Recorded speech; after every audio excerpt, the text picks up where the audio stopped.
বিড়ি খাইয়া ঘরটারে আন্দাজ করে লাইছে। বিড়ির ওই হুজুরে সারে হুজুরে কইছিল বিড়ির কি তা না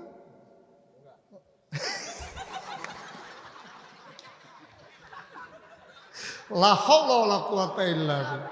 আপনি এখানেও দেখে কইছেন আমরা এলাকাত কইলে আর আইতেন পারতেন না আপনি এই কথা কই। বিড়ির ইয়া হ্যাঁ শেষ অংশ শেষ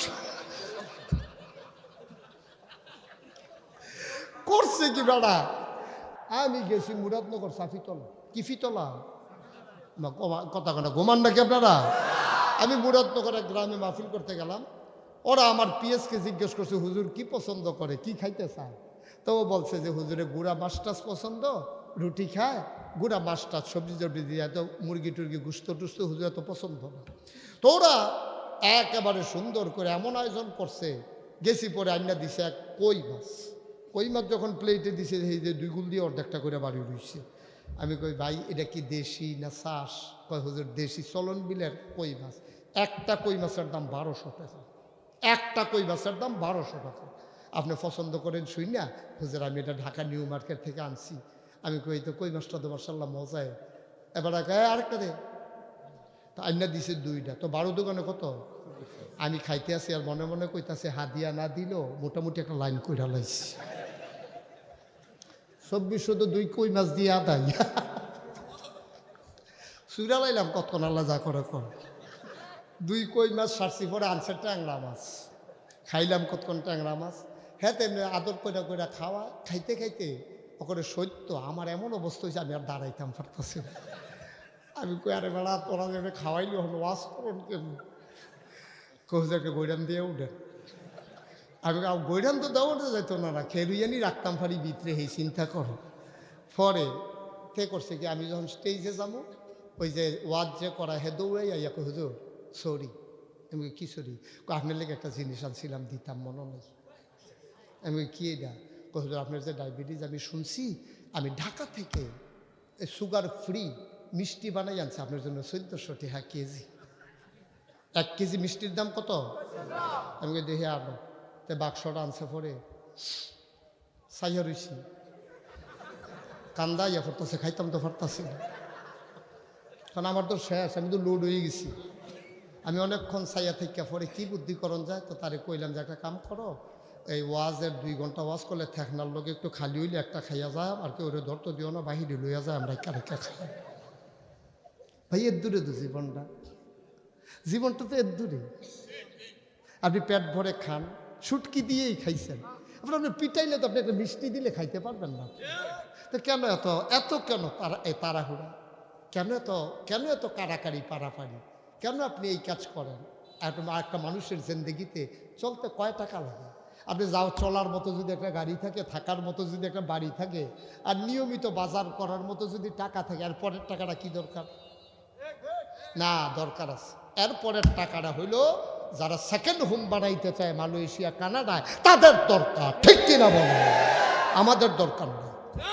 যেটা আমাদের প্রথম ঠিকানা বাংলাদেশ আমাদের শেষ ঠিকানা বাংলাদেশ। আমাদের এত টাকার দরকার নাই।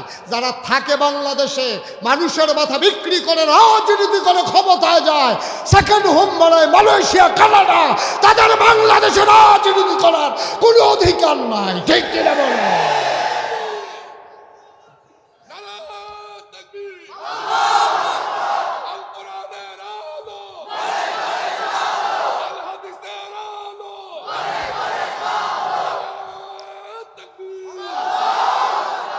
রাজনীতি করবেন বাংলাদেশে সেকেন্ড হোম বানাইবেন মালয়েশিয়া কানাডা মগের মুল্লুক পাইছে। আমার বাংলাদেশের খেটে খাওয়া মানুষ তার ভাগ্যের বদল হলো না। তোমরা জায়গায় জায়গায় গিয়ে বাড়ি করো কারবার কি ঘটনা কি? এতবার দুধ দিয়া খায় না। এবার বাংলার মানুষ জাগতে শিখেছে বুঝতে শিখেছে। সুতরাং একটা কদম আর ওই দিকে দিয়ে পা বাড়াবা এই সুযোগ আর দেওয়া হবে না ইনশাআল্লাহ। বন্ধুগণ তাইলে নবীজি সোনার মানুষ বানাইছিল কয় বছরে? আর আমরা পারলাম না স্বাধীন বাংলাদেশে 55 বছর। আমাদের দোষটা কি? আমি এই গত হজে গেছিলাম। হজে যাওয়ার পরে আমি একটা ফাস্ট ফুডের দোকানে স্ন্যাক বারে আমি গিয়া ঢুকছি কিছু চা খাবো একটু, তখন দেখলাম যে একটা সৌদি আরবের পরিবার আইসা এখানে দাঁড়াইছে, ছোট্ট একটা বাচ্চা 5 থেকে 6 বছর। আমি চিন্তা করলাম যে এই 5 থেকে 6 বছরের বাচ্চারা আস্তে করে দাঁড়াইছে। ও বলল কোক খাবে, ওর একটা ক্যান দেওয়া হলো, আমাদের দেশের মতো বোতল নাই ওইখানে, ক্যান, টিনের কৌটা, এটা ভিতরে থাকে। ও খাইছে, ডক ডক ডক ডক করে খাইছে। আমি চাইয়া রইছি যে এত বড় একটা শহর, একটা ময়লা পাওয়া যায় না, কারণটা কি, এটার কি কারণ? এরপরে দেখলাম এই ছোটো বাচ্চারা 5-6 বছর বয়সের যে তা করছে কি, তা কোকটা খাইয়া এই ক্যানডারে কই ফালাবে খুঁজতে আসে, এটা কিন্তু ধরে রাখছে হাতে, চতুর্দিকে তাকাইতে আছে। তারপরে দেখো অনেক দূরে একটা ডাস্টবিন, সে করছে যে হাইটা তার আব্বা আম্মারে একা দাঁড় করাইয়া সে হাইটা ওই ডাস্টবিনের কাছে গেছে, গিয়া ক্যানডা ফালাইয়া তারপরে আসছে। আমি মনে মনে বললাম তারা আগাবে না, আমরা আগাবো, খাইয়ে এইটা দিয়ে হালাই দেয় ঘরের ভিতরে। কালকে শুন করছে ঘরটা এবারায় ফানের ফিক ফালাইয়া এটার একটা মানচিত্র বানাই লেছে ওয়ালরা। তা আমরা নিয়ে আগাম খারাসের দল কহে না, এই খারাসের দল আগাইব কেমনে? ওই ছোট্ট বাচ্চাটা শিখে গেছে কোক খাওয়ার পরে ক্যানটা যেখানে সেখানে ফালানো যায় না। আর আমার বুড়া মানুষে শিক্ষা লাইছে বিড়ি খাইয়া ঘরটারে আন্দাজ করে লাইছে। বিড়ির ওই হুজুরে সারে হুজুরে কইছিল বিড়ির কি তা না,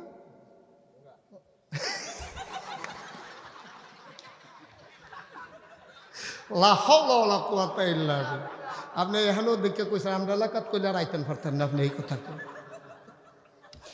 বিড়ির ইয়া, হ্যাঁ শেষ অংশ শেষ করছে কি বেড়া, একটু বিবেক বিবেচনা নাই। তোমার ঘরটা তুমি ছাইয়া রাখবা না, তোমার গ্রামটা তুমি ছাইয়া রাখবা না, তোমার বাজারটা তুমি পরিষ্কার রাখবা না। এটা চকলেটের প্যাকেটটা ফালাও, চিপসের প্যাকেটটা ফালাও, খালটা ভরে যাইতেছে, পানি যাইতেছে না, বন্যা হচ্ছে, এই বিবেক তোমারে কে দেবে? কে শিখাবে তোমারে আব্বা, কে শিখাবে?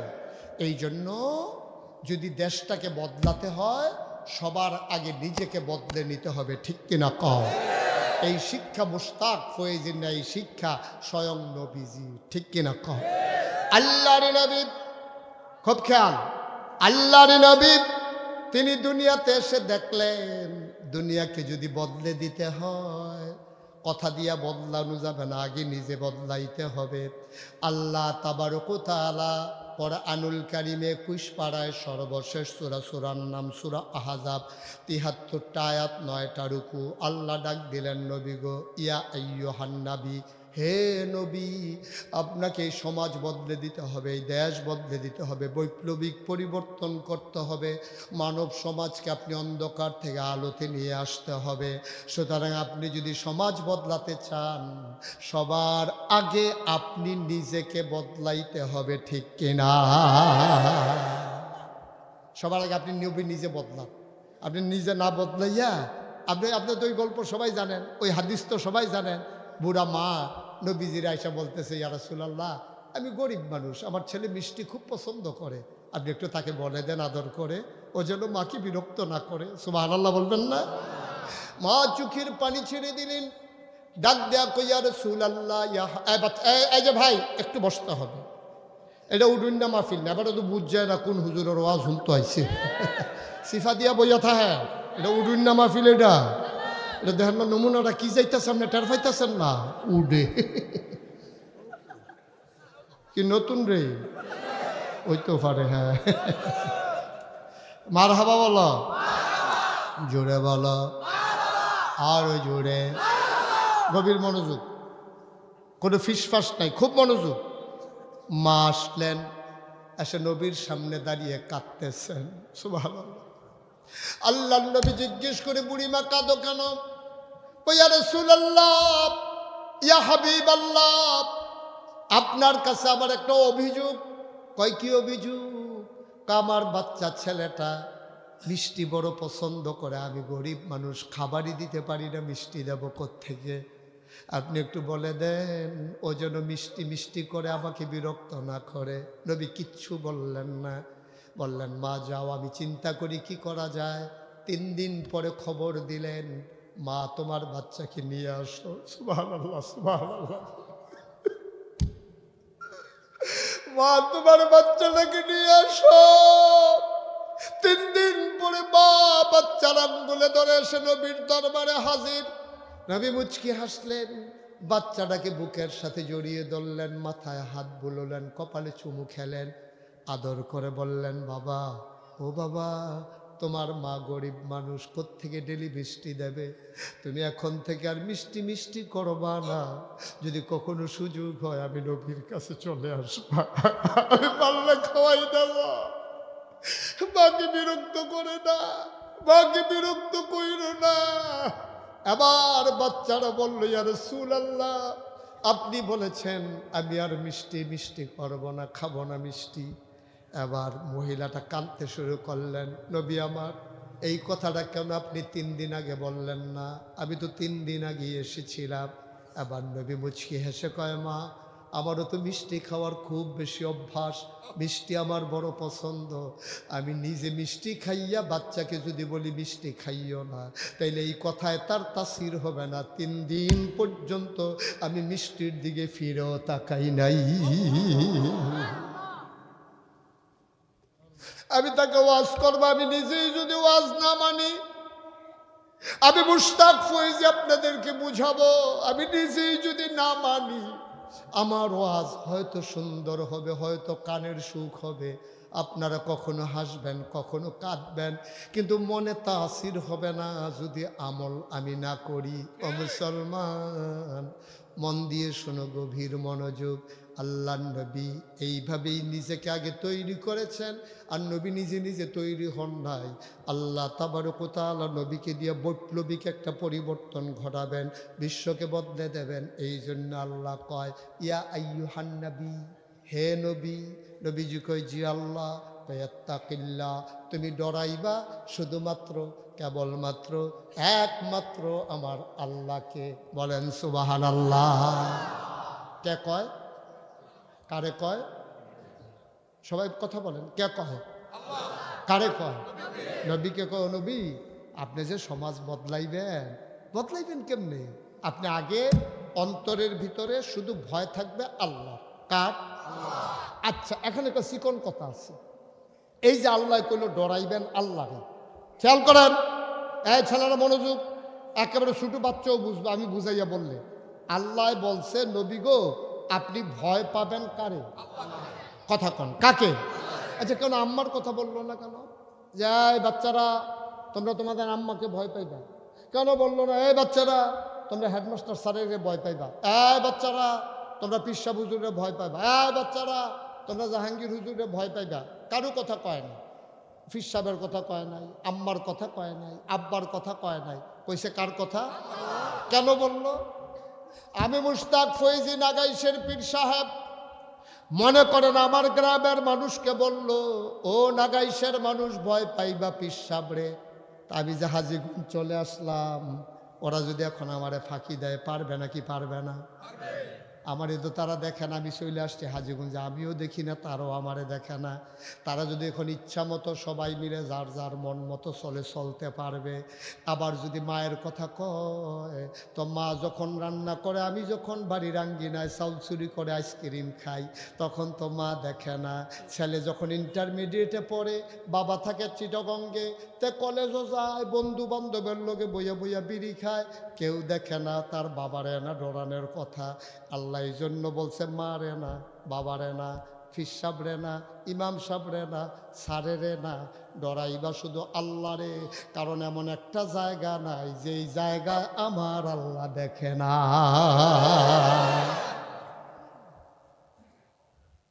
এই যে আমাদের দেশে দুদককে মানুষে ভয় পায়, উপরের কর্মচারী এই অফিসারকে ভয় পায়।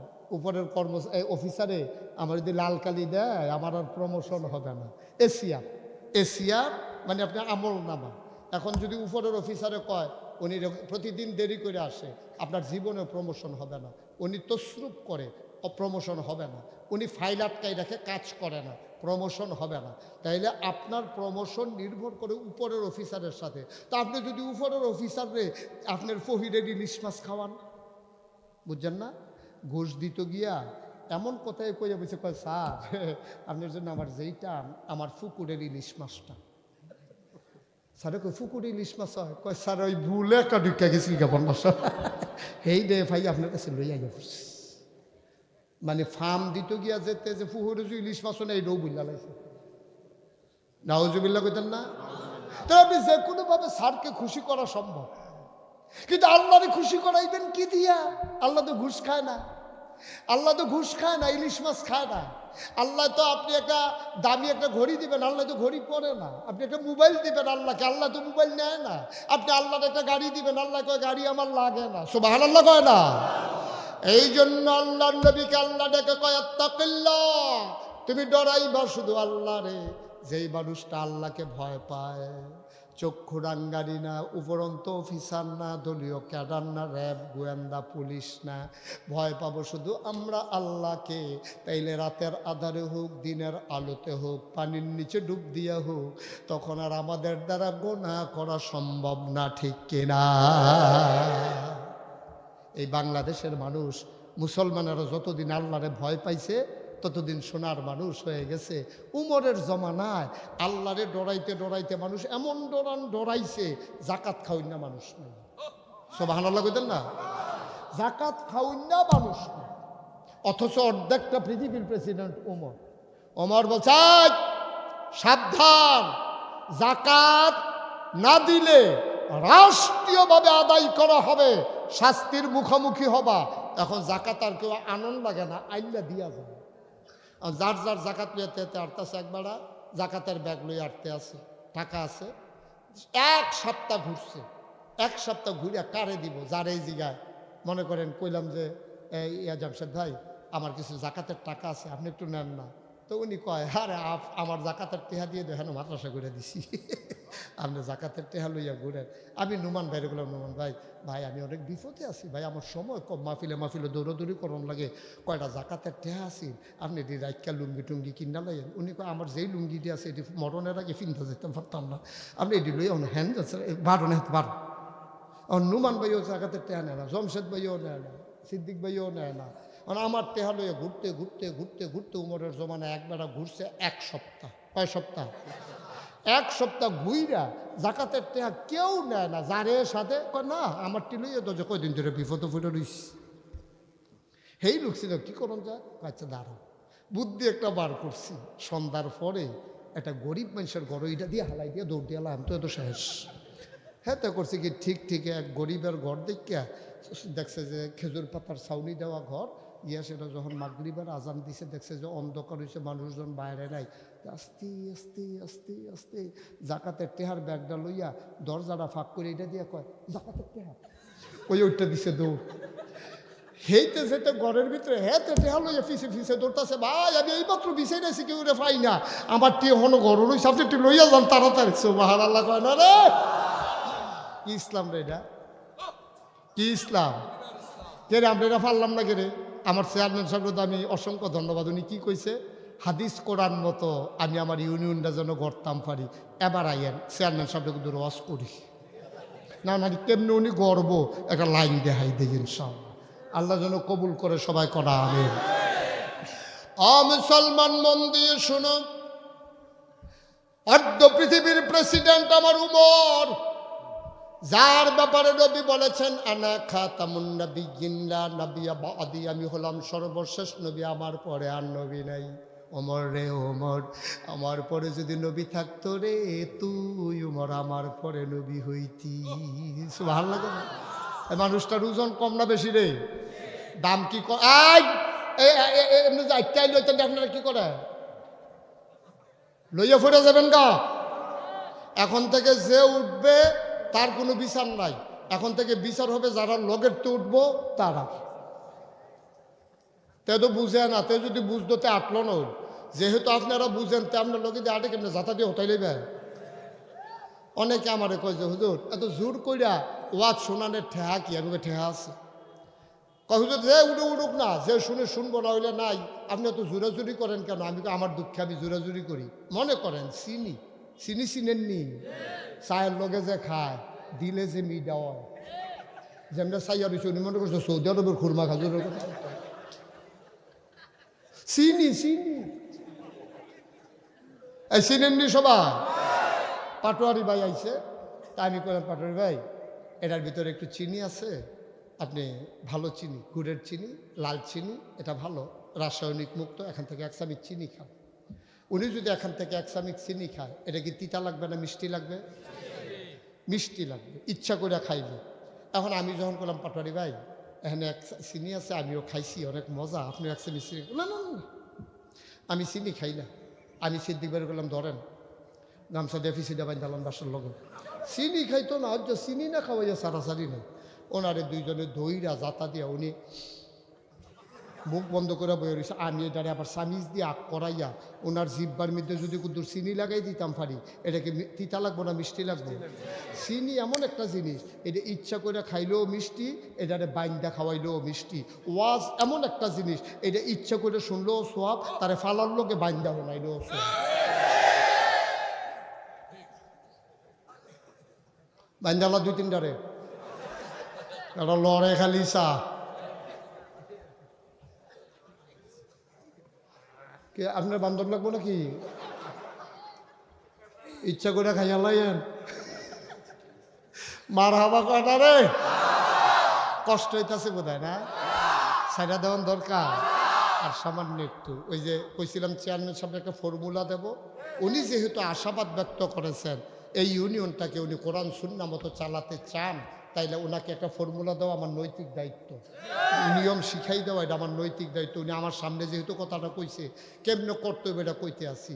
অর্ধ পৃথিবীর প্রেসিডেন্ট ওমর, কি নাম? ওমরের অনেকগুলো পরিচয়, তিনি ইসলামের 2য় খলিফা, সুবহানাল্লাহ কও। আমি পরিচয় বলবো, আপনারা সুবহানাল্লাহ কইবেন। তিনি ইসলামের 2য় খলিফা, তিনি জান্নাতের সুসংবাদপ্রাপ্ত 2য় মানুষ। তিনি তার ব্যাপারে নবী বলেছেন আমার পরে নবী থাকলে ওমর নবী হইতো। নবী যে একদিন কই ওমর রে তোরে শুধু মানুষে ডরায় না শয়তানেও ডরায়। তাহলে বেটা কি হস না ডাক? সাংঘাতিক মানুষ এই উমর। আহা কথা তো বাইরে কষ্ট হয়নি কোনো। উমর যখন অর্থ পৃথিবীর প্রেসিডেন্ট, তখন উমর ঘোষণা দিচ্ছে দেশের মানুষ সাবধান, মন যা চায় তা করা যাবে না, একবারে সাপের মতো সব সোজা। সব আনালো কইতেন না? এখন মানুষ দরজা খুললে ঘুমায়, চুরি নেই, মানুষ ইচ্ছা মতো রাস্তা দিয়ে হাঁটে, কেউ ফিরেও তাকায় না। মহিলা, একটা বৃদ্ধা মহিলা, তার নাকে ফুল, কানে দুল, গলায় মালা, হাতে বালা, তার স্বর্ণ মুদ্রা নিয়ে গোধূলি লগ্নে পরন্ত বিকেল সূর্য ডুবু ডুবু প্রায় এমন সময় মরু প্রান্তর দিয়ে একা একা হেঁটে যাচ্ছে, চতুর্দিকে কোনো বাড়ি ঘর নাই। একটা যুবক বুড়া মহিলাটারে গিয়ে জিগা গো ডর করে না? কই কি এর ডর? কই তোমার দি নাকো ফুল, কানো দুল, গলাত মালা, হাতবালা, এই যে স্বর্ণ মুদ্রা লই আটতে আসো, একলা একলা, সাইডে বাড়ি ঘর নাই, কোন সময় গিয়া বাড়ি পাইবা?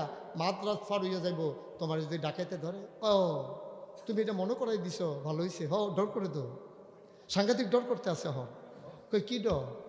আমার ডর করে আমার জন্য না তোমার জন্য? সুবহানাল্লাহ কয় না? আমার ভয় লাগে আমার জন্য না তোমার জন্য আমার ভয় লাগে।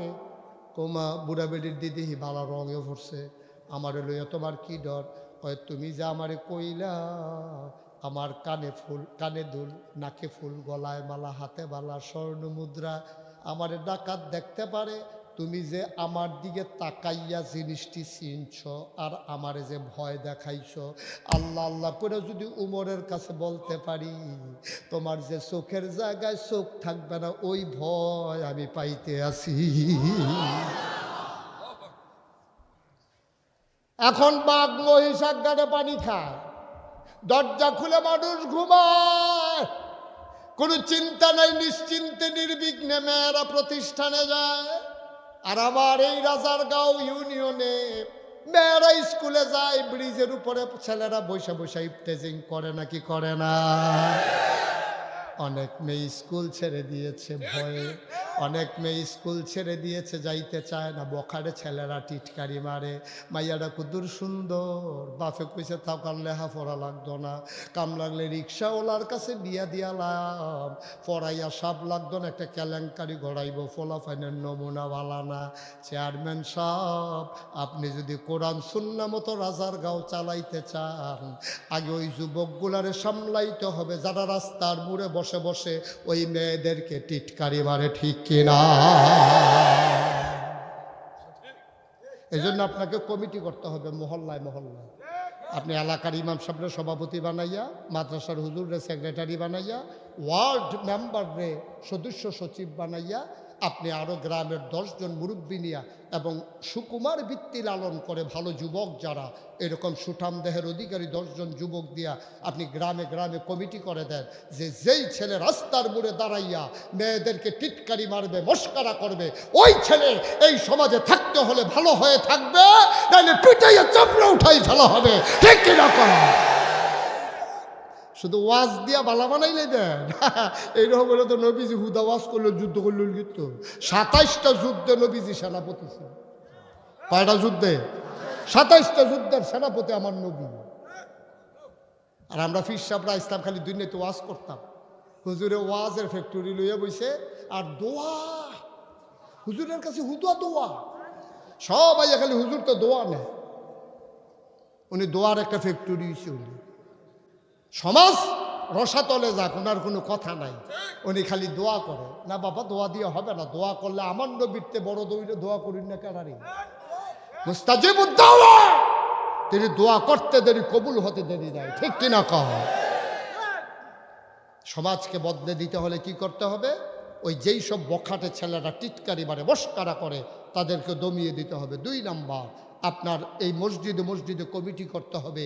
এই মসজিদের আওতায় কতটা যুবক আছে, কে আসরের নামাজে আসলো, কে আসলো না, যুবকেরা যুবকদের তালিকা করবে। মাগরিবের আগেই তার কাছে খবর চলে যাবে, তুমি কেন নামাজে আসলা না, জবাব দাও। বিষে বিষে চলতে হলে নামাজ পড়েই চলতে হবে, নাইলে সমাজ ছেড়ে দিতে হবে, ঠিক কিনা? একবারে সহজ, কিন্তু আমরা কেউ পদক্ষেপ নেই না, তো কঠিন কিছু নেই। মুরব্বীদের তালিকা করবে মুরব্বীরা, ছেলেদের তালিকা করবে ছেলেরা। আবার উমর, কথা মনে আছে তো না? বাংলাদেশের প্রেসিডেন্ট না অর্ধেকটা পৃথিবীর প্রেসিডেন্ট উমর। উমর যখন ঘোষণা দিছে, এখন দরজা খুললে মানুষ ঘুমায়, চুরি নাই, ডাকাতি নাই, লুটতরাজ নাই, রাহাজানি নাই, জাকাতের টেহানে উন্না নাই। এবার এই কথা তো আর শুধু মদিনায় থাকে নাই, কথা চলে গেছে খ্রিস্টান দেশে, কাফেরের দেশে। রাজার গাঁও আমি যদি আইসা দেখি সবাই নিশ্চিন্তে দরজা খুললে ঘুমাইতে আছে, তো আমি তো এই কথা এখানে রাখবো না, আমি আমার এলাকায় গিয়া বলবো, গেছলাম রে রাজার গাঁও, দেখতে আইলাম একটা গ্রাম বেড়া, দেখতে এলাম রাইতার 12টার সময় আইতে দেখলাম মহিলারা 1 লাখ লাইটটা যাইতে আছে, টিটকারি মারুন না নাই, মস্কারা করুন না নাই, দরজা খুললে ঘুমাই রইছে, জানালা দিয়ে মোবাইল লইয়া দৌড় না নাই। কি একটা গ্রাম দেখতে আইলাম রে, গ্রামের নাম রাজার গাঁও। তখন এই কথা শুনলে তো নাগাইশার অনেকে কইব, বানাইয়া আর কথা বিচাইরা পার না, আমরাও গিয়া চাইয়াই, অনেকে চাইতে আইব, ঠিক কিনা?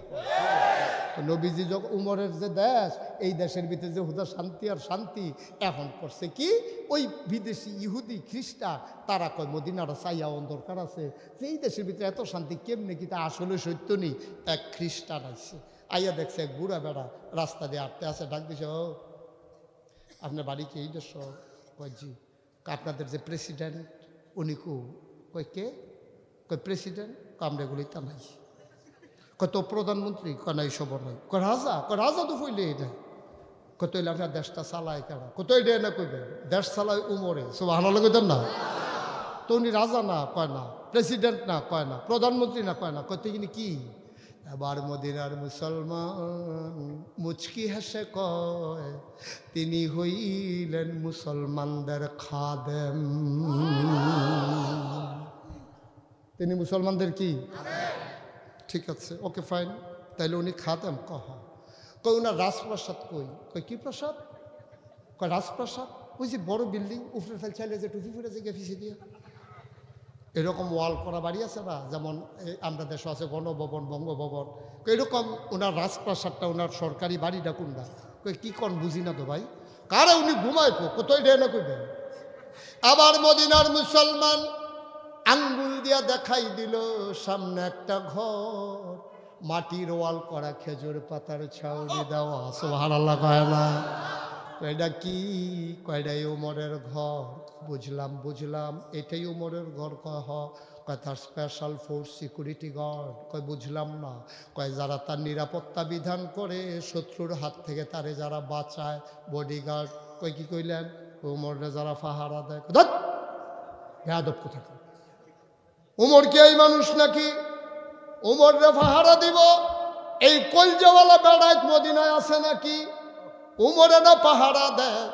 মাঝ রাতে চাবুক নিয়ে বের হয়ে যায়। কে খায় কে খায় না, কে ঘুমায় না, আমার উমর ঘুরে ঘুরে পাহারা দেয়। বুঝলাম এই সেই উমর। এখন গেছে কবু। একটু আগে দেখছি উনি পাহাড়ের দিকে গেছে। এই কথা শুই না বিদেশি মেহমান কত পাহাড়ের দিকে কি করে সেই দেখাই। বিদেশি মেহমান আটতে আটতে পাহাড়ের কিনারে গেছে, গিয়ে দেখে পাহাড়ের পাদদেশে একটা খেজুর গাছ। খেজুর গাছের একটা ছায়া। দুপুরবেলা ওই ছায়াটার নিচে একটা বুড়া বেড়া মাথার নিচে দুইটা হাত দিয়া নাক ডাইক্কা ঘুমাইতে আছে। সুবহানাল্লাহ কইতেন না? অর্ধেকটা শরীর ছায়ায়, অর্ধেকটা শরীর রোদে। খেজুর গাছের ছায়া আর কুদ্দুরা চিকন একটা ছায়া। উনি যখন এমনি ঘুমাইতে আছে, বিদেশি মেহমান কাছে গিয়ে দেখে একটা বাঘ। কি কথা কয় না? কি একটা বাঘ ওই ঘুমন্ত মানুষটার মাথার কাছে বইসা লেজ দিয়া মশার মাছি তাড়াইতেছে। বিদেশি মেহমান এক কদম আগায়, দুই কদম ফিচ্ছা। এটা বোধ এবার আর ফালা বাঘ আমারে ফাইলেছে, একটা দৌড়ান দিব। ফিসি দেওয়া রাস্তাটা ক্লিয়ার আছে নি খেয়াল রাখা দরকার আছে। এক কদম আগায় দুই কদম ফিসায় এরকম করতে আছে। বাঘটা বুঝছে আরে এই মানুষটা বোধহয় ঘুমন্ত মানুষটার লগে দেখা করতে চায়, আমার ডরে বোধহয় পারে না। বাঘে করছে কি, দুই পায়ের মাছ দিয়া লেজ ঢুকাইয়া আস্তে করে জঙ্গলের দিকে হাঁটা শুরু করছে। বিদেশি মেহমান ঘুমন্ত মানুষটার কাছে গিয়া দাঁড়াইছে। ঘুমন্ত মানুষটার ঘুম ভেঙে গেল। তিনি বালি থেকে উঠলেন। একটা চাদর নাই, বিছানা নাই, পাটি নাই, বালিশ নাই। উনি উঠা ঝাইরা ওনার ময়লাগুলা বালুগুলা ফালাইয়া মুচকি হাসি দেয়া কয়, ভাই আপনারা এই দেশে দেখি নাই, আমি তো এই দেশের মানুষ মোটামুটি চিনি, আপনি নিশ্চয়ই কোনো বিদেশি মানুষ। কয় জি আমি বিদেশি মানুষ। কয় কার কাছে আইছিলেন? কয় আইছিলাম অর্ধ পৃথিবীর প্রেসিডেন্ট আমিরুল মুমিনিন খলিফাতুল মুসলিমিন জান্নাতের সুসংবাদপ্রাপ্ত দ্বিতীয় মানুষ হযরত উমরকে দেখতে আসছিলাম। ওই বালি থেকে উঠা মানুষটা মুচকি হেসে দিয়ে কয়, আপনি যেই উমরকে তালাশ করেন আমি সেই উমর।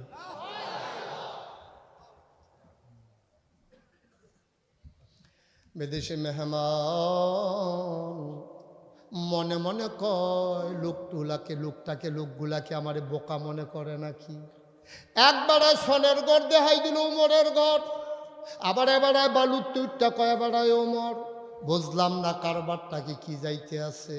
আমারে কি বোকা বোকা লাগে নাকি? বাচ্চাটারে বসাই দেন। আমারে কি বোকা বোকা লাগে? এবার লোকটা কয়, ওই খ্রিস্টানরা কয়, ওমর ওমর উমর গো আপনি উমর? কয় হ উমর। মনে মনে কয় হইতেও পারে, নাইলে বাঘ কেন মাথার কাছে বসে আছে? সুবহানাল্লাহ কয় না? উমর ডাক দেয়া কয়, ভাই তুমি জানতে চাও বাঘ কেন বসে আছে? খোদার কসম আমি বাঘটারে ডাকি নাই, আমি ঘুমাইতেছিলাম। পোকামাকড় উঠতেছিল মরু প্রান্তর পাহাড়ের কাছে। আমি যখন ঘুমাইতেছিলাম, ঘুমাইতে পারতেছিলাম না। আবার যখন আমি হাত নাড়তেছি বাঘটা যাইতেছিল। খোদার কসম আমি বাঘরে ডাকি নাই, বাঘ আইসা আমার মাথার কাছে বইসা লেজ দিয়া মশার মাছি তাড়াইতে আছে। আমার যেন ডাইকা কয়, উমর আপনি নাক ডেকে ঘুমান, আমি বাঘ পাহারায় বইসা গেলাম। বানানো গল্প না, মুখরোচক কোনো ইতিহাস না রে ভাই, সত্য ঘটনা শুনে যাও। ওমর কয়, গত রাত্রে ঘুমাতে পারি নাই। কয় কেন ঘুমাইতে পারেন নাই? কয় ভাই আসার পর একটু শুইছিলাম, মনের ভিতরে বড় ভয়, আমি না করছিলাম আমারে তোমরা খলিফা বানাইও না।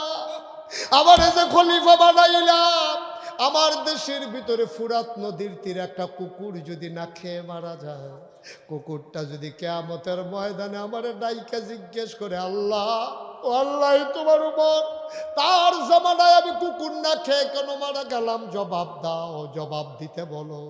সেই দিন আমি ওমর আটকে যাব, কেন উমরের মা উমরকে জন্ম দিল। উমর যদি মানুষ না হইয়া শিয়াল কুকুর হইতো কতই না ভালো ছিল। কারণ কোরআনুল কারীমে 30 পারায় সূরা নাবার শেষ অংশ আল্লাহ কয়, দিন কয় কোন দিন, কয় কিয়ামতের দিন। ইয়ানজুরুল মারউ, প্রতিটি মানুষ দেখবে, মা কাদ্দামাত, এই দুনিয়াতে সে যা করেছে, ইয়াদা, তার হাতের ভিতরে। আমার আমলে যদি একটা কুত্তা না খাইয়া মারা যায়, আমি কি জবাব দেব রে? আমি ঘুমাইতে গেলেও ঘুমাইতে পারি না।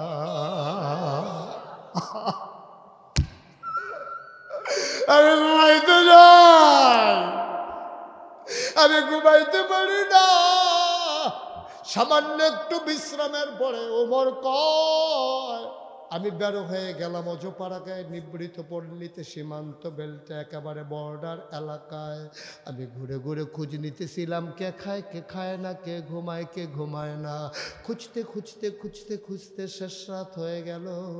কেউ জাগনা নাই, পাখিগুলো ঘুমিয়ে পড়েছে আপন নীরে, গরুগুলো গোয়াল ঘরে, বেওয়ারিশ কুকুরগুলো নিরাপদ আশ্রয়ে, ছোট্ট শিশুরা মায়ের বুকে ঘুমায়, আর প্রিয়তম স্বামী প্রিয়তমা স্ত্রীকে নিয়ে ঘুমায়। কোথায় যেন শিয়ালের ডাক শোনা যায়। রাত জাগা পাখিরা ডেকে উঠে, মৃদু মন্দ বাতাস। আমি উমর ঘুরতেছি আর মৃদুমন্দ বাতাসের মাঝে হাঁটতেছি, আকাশের দিকে তাকিয়ে। চতুর্দশী পূর্ণিমার চাঁদ আকাশে হাসে, ফকফকা জ্যোৎস্না। হঠাৎ করে আমি একটা আওয়াজ শুনলাম, মা মা মা মা। দুইটা বাচ্চা কাঁদতেছে। আওয়াজটা শুই না কলিজাটা আমার মোচড় দিয়ে ফেললো। দিলাম দৌড়, দৌড়ে দৌড়ে দৌড়ে দৌড়ে। আওয়াজটা কোত্থেকে আসতেছে গেলাম, গিয়ে দেখি একটা ছেঁড়া তাঁবু, তাঁবুর ভিতরে মিটি মিটি আলো জ্বলে।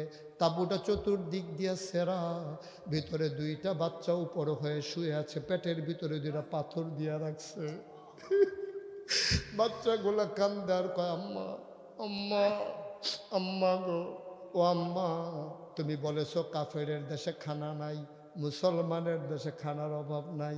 ওমর বড় ন্যায় পরায়ণ শাসক, এখানে কুকুরও না খেয়ে থাকে না আম্মা। সকালবেলা মদিনায় ঢুকেছ, দুপুর হয়ে গেল, কই তোমার ওমর? দুপুর গড়িয়ে সন্ধ্যা হলো, কই তোমার ওমর? মাঝরাত পার হয়ে গেল, কই তোমার ওমর? কই তোমার ইসলাম? ওমর কান পেতে শুনতেছে। বাচ্চারা কয়, মা ও মা, মা গো, যেমন করে হোক 3 দিন হয় খাবার খাই না গো মা। 3 দিন হয় খাবার খাই না গো মা, খাবার দাও, নাইলে বাঁচব না গো আম্মা, খাবার দাও, মরে যাব আম্মা। বাচ্চারা কাঁদতেছে। আর মাটা করছে কি, একটা চুলার ভিতরে আগুন ধরাইয়া পাতিলার ভিতরে কয় টুকরা পাথর দিয়া ওই পানি দিয়া নাড়তেছে আর মিথ্যা সান্ত্বনা দিতেছে, একটু অপেক্ষা করো, খাবার রেডি করতেছি। উমর দেখে ফেলছে। দিলেন দৌড়ে দৌড়ে দৌড়ে দৌড়ে সরকারি গোডাউনের দরজায় গিয়ে দাঁড়ালেন। ডাক দিলেন, কে আছো? দারোয়ান লাফ দিয়ে ওঠো। দরজা খুলে দেওয়া হলো। ওমর বলল, কি দেখলাম? তাড়াতাড়ি বস্তার ভিতরে আটা ঢুকাও, খেজুর ঢুকাও, সবজি ঢুকাও। ঢুকানো হলো, বস্তার মুখ বেঁধে দেওয়া হলো। 2 জন কর্মচারী পেছনে এসে দাঁড়িয়ে গেছে। এবার উমরকে ডাক দেয়া, কই ইয়া আমিরাল মুমিনিন, কোথায় যাওয়া লাগবে? আপনি আগে আগে হাঁটেন, আমরা বস্তা নিয়ে আসতেছি। ওমর কয়, তোমরা কারা? কয়, আমরা রাষ্ট্রের কর্মচারী। কয়, তোমাদেরকে কে ডাকছে? কয়, ডাকতে হবে কেন? আপনার গলার আওয়াজ শুই না ঘুম ভেঙে গেছে গো উমর, আপনি আজ সামনে সামনে যান, বস্তা নিয়ে আসতেছি। উমর কয়, না, বস্তা তো তোমাদের মাথায় দেওয়া হবে না। কত বস্তা নেবে কে?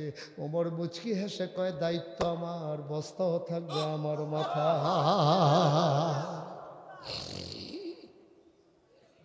বস্তা আমার, দায়িত্ব আমার, বস্তা আমার মাথায় দাও। কর্মচারীরা কয়, আমরা রিজাইন দেব, চাকরি করব না। সব যদি আপনি পারেন, আমাদেরকে কেন রাখছেন? বিদায় করে দেন। ওমর কয়, বস্তা নেওয়ার খুব শখ। কয়, শখ নাই, আমাদের দায়িত্ব। ওমর কয় ঠিক আছে, কে বস্তা নিতে চাও? দুইজন হাত উঠালেন। উমর কয় আমি একটা শর্তে তোমাদের মাথায় বস্তা দেব। কয় শর্ত কি? কয় আমি উমর কিয়ামতের ময়দানে যখন উঠবো আমার তো একটা গোনার বস্তা হবে। কিয়ামতের ময়দানে আমি উমরের একটা বস্তা হবে রে, গোনার বস্তা। তোমাদের ভিতরে কিয়ামতের ময়দানে ওই গোনার বস্তাটা যে নিতে রাজি হবা আমি তার মাথায় আজকে আটার বস্তা দেব। এখন আর কেউ আগায় না। ওমর কয় জানতাম আমার গোনার ভাগ কেউ নেবালা।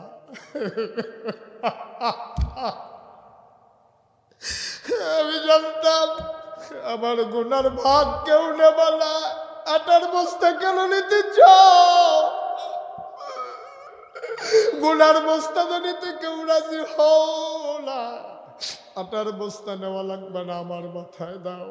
দুইজন ধরে ধরে উমরের মাথায় আটার বস্তা উঠাই দিলেন। অর্ধ পৃথিবীর প্রেসিডেন্ট, জান্নাতের সুসংবাদ প্রাপ্ত দ্বিতীয় মানুষ, ইসলামের দ্বিতীয় খলিফা, আমিরুল মুমিনিন, খলিফাতুল মুসলিমিন, মানুষটা আটার বস্তা নিয়ে মরুভূমির মাঝে দৌড়া।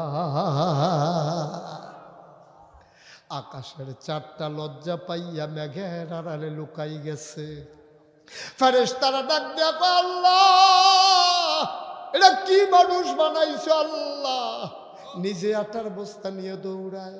দৌড়াইতে দৌড়াইতে দৌড়াইতে দৌড়াইতে ওমর চলে গেলেন ওই মায়ের দরজার সামনে। দরজার সামনে দাঁড়াই ওমর কয় আসসালামু আলাইকুম ওয়া রাহমাতুল্লাহ। ভেতর থেকে মহিলা কয় ওয়ালাইকুম আসসালাম ওয়া রাহমাতুল্লাহ। কে কে রে? কে দরজায় দাঁড়ায় আমারে সালাম দেয়? ওমর ডাক দেয়া কয় আম্মা। ও আম্মা দরজা খুলে দাও। তাকায়া দেখো কে দাঁড়িয়ে আছে। মহিলা মনে করছে মরুভূমির কোনো পথিক, খিদার জ্বালায় বোধহয় আইসা দরজায় দাঁড়াইছে। মহিলা ডাক দেয়া কয় আমার আম্মা ডাইকো না, আমি মা হওয়ার উপযুক্ত না, আমার মা ডাইকো না। আমার জন্ম দেওয়া বাচ্চা 3 দিন ধরে আমি খাবার দিতে পারি না, আমি কিসের মা? আমার মা ডাইকো না, আমি মা না, আমি মা না, আমি কারো মা না, আমি মা হওয়ার উপযুক্ত না।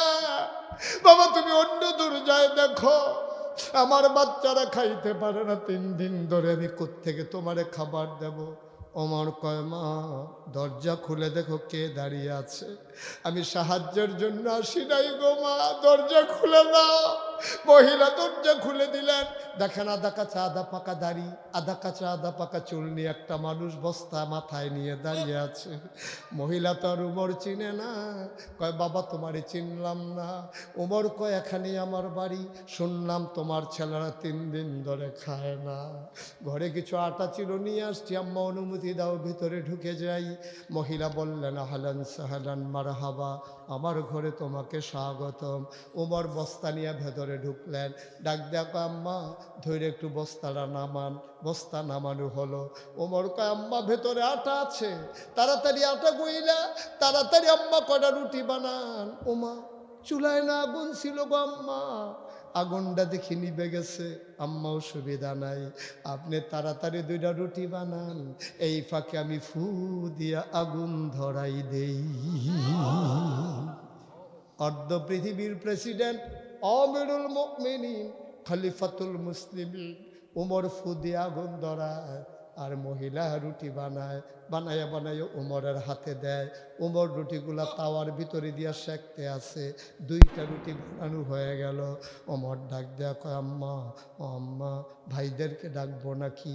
কহ 3 দিন ধরে খায় না, ডাকো ডাকো। উমর ডাক দিলেন ভাইয়েরা উঠো, খাবার রেডি।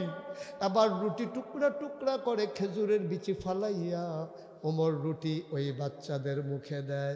ওমর কয় মুখ হইল 2টা, আমার লোকমা নিয়ে যায় একটা। 2টা মুখ আইসার সাথে সাথে আমার লোকমার কাছে চলে আসে। আমি একটা মুখ ধাক্কা দিয়ে আরেকটা মুখের রুটি দেই, আবার এডারে ধাক্কা দিয়ে ওইডারে দেই। মহিলা তাকায়া দেখে ওমর বাচ্চাদের মুখে রুটি দেয়, আর গাল বেবে টপ টপ করে পানি পড়ে। গাল ভিজে গেছে, দাড়ি ভিজে গেছে, উমরের পাঞ্জাবি ভিজে গেছে চোখের পানিতে। মহিলা কইতে আছে, এই কে উমরে খলিফা বানাইছে? তোমার মতো মানুষ থাকতো উমর আবার খলিফা হয় কেমনে? তোমারে মদিনার মানুষ দেখে না, তোমারে মদিনার মানুষ চিনে না, উমর কিসের খলিফা? উমরের মন বড় শক্ত, আমি খবর পাইছি। 3 দিন সকালবেলা ঢুকলাম, এই পর্যন্ত উমর আসলো না। তুমি তো ঠিকই আসলা, ওমর আর খলিফা থাকতে পারবে না। আমি ঘুইরা ঘুইরা বলে দেব, ওমরকে বাদ দিয়া যেন তোমারে খলিফা বানাই দেয়। ওমর আবার ডাক ডাক, আম্মা এই কথা পরে হবে, আপনি একটা রুটি খান। মহিলা কয়, বাবা আমার রুটি দিও না, আমার দিও না, সকালবেলা আমার বাচ্চারা আবার কানবে, আমি তখন কোত্থেকে ওদেরকে খাবার দেব? আমি তো বয়স্কা মানুষ, আমার জন্য টেনশন করো না। ওমর ডাক ডাক, আম্মা আমি যখন আইসা পড়ছি গো আম্মা, আর খাবারের চিন্তা করা লাগবে না। ওমরের সাথে আমার বড় খাতির, সুবহানাল্লাহ কয় না? উমরের সাথে আমার বড় খাতির গো আম্মা। আগামীকাল সকালবেলা মসজিদে নববীর দরজায় আইসো, সেখানে আমি থাকবো। আমি বলে বলে তোমার রেশনের ব্যবস্থা করে দেব। সকালবেলা বাচ্চাদেরকে ধইরা ওমর, ওই মহিলা চলে গেলেন মসজিদে নববীর দরজায়। আর ওমর সারা রাত ঘুমাতে পারে না, এই চোখ দুইটা তার লাল, নির্ঘুম রাত কাটাইয়ে উস্কো খুস্কো তার চুল। ওমর বসে আছেন, মহিলা দরজায় গিয়া দাঁড়াইয়া একজন রে জিগায়, ভাই ভাই এই জায়গায় ওমর কোনটা? ওই যে মাঝে লম্বা মানুষটা বসে আছে, এইটাই তো ওমর। মহিলা তাকায়া দেখে রে, আঙ্গুল দিয়া যারে দেখাইছে ওই মানুষটা আর কেউ না, রাতের বেলা যে ফু দিয়া আগুন ধরাইছে।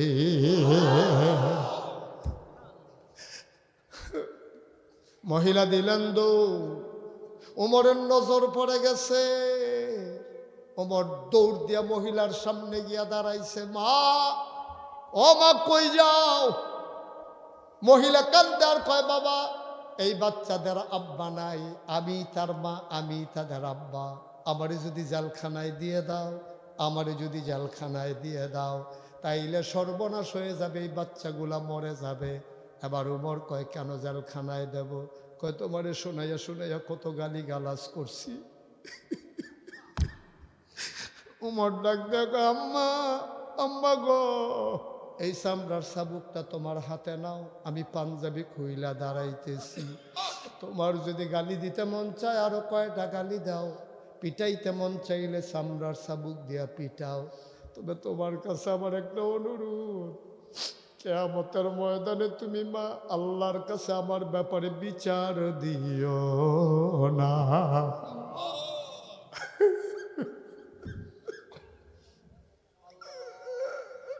আমি তোমার কাছে ভিক্ষা চাই গো আম্মা।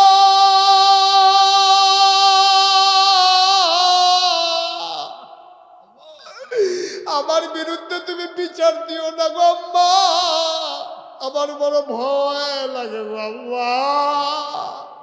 পিটাইতে মন চাইলে পিটাও, গালি দিতে মন চাইলে আরো গালি দাও। দয়া করে আম্মা কিয়ামতের ময়দানে আল্লাহর কাছে এই কথাটা কইও না আম্মা, এই কথাটা কইও না। গত রাত্রে কি হয়েছে গো আম্মা, এটা তুমি দয়া করে আল্লাহকে বইল না, আল্লাহ আমাকে ছাড়বে না গো আম্মা। ভাই এটার নাম হইল ইসলাম। এত সুজানার ইসলাম হাসির জিনিস না, মস্কারার বিষয় না। এটারে কই ইসলাম, এটারে কই ইসলাম। তুমি যদি কও হুজুর আমি কি উমর নাকি, তো তুমি উমর না, তুমি একটা রিক্সাওয়ালা মনে করো। তুমি ইচ্ছে করলেই তুমি একটা কম্বল কিনে দিতে পারো, ইচ্ছে করলেই আমার এই সুন্দর মাদ্রাসাটা তুমি সাজিয়ে দিতে পারো।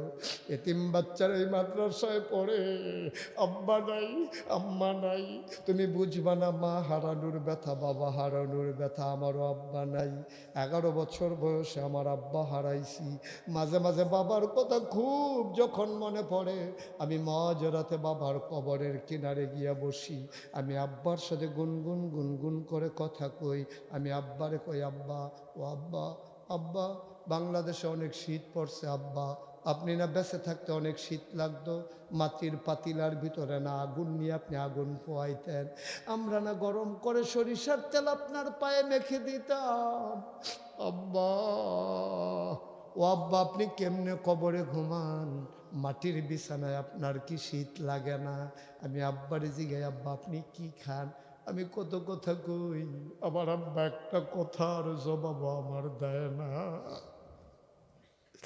আমি কানতে কানতে বিছানায় যাই, আমি ঘুমাইতে পারি না। ও রাজারগাঁওয়ের মানুষ, ৩৬ বছর মুশতাক ফয়েজি মাহফিল করে দেশে দেশের বাইরে।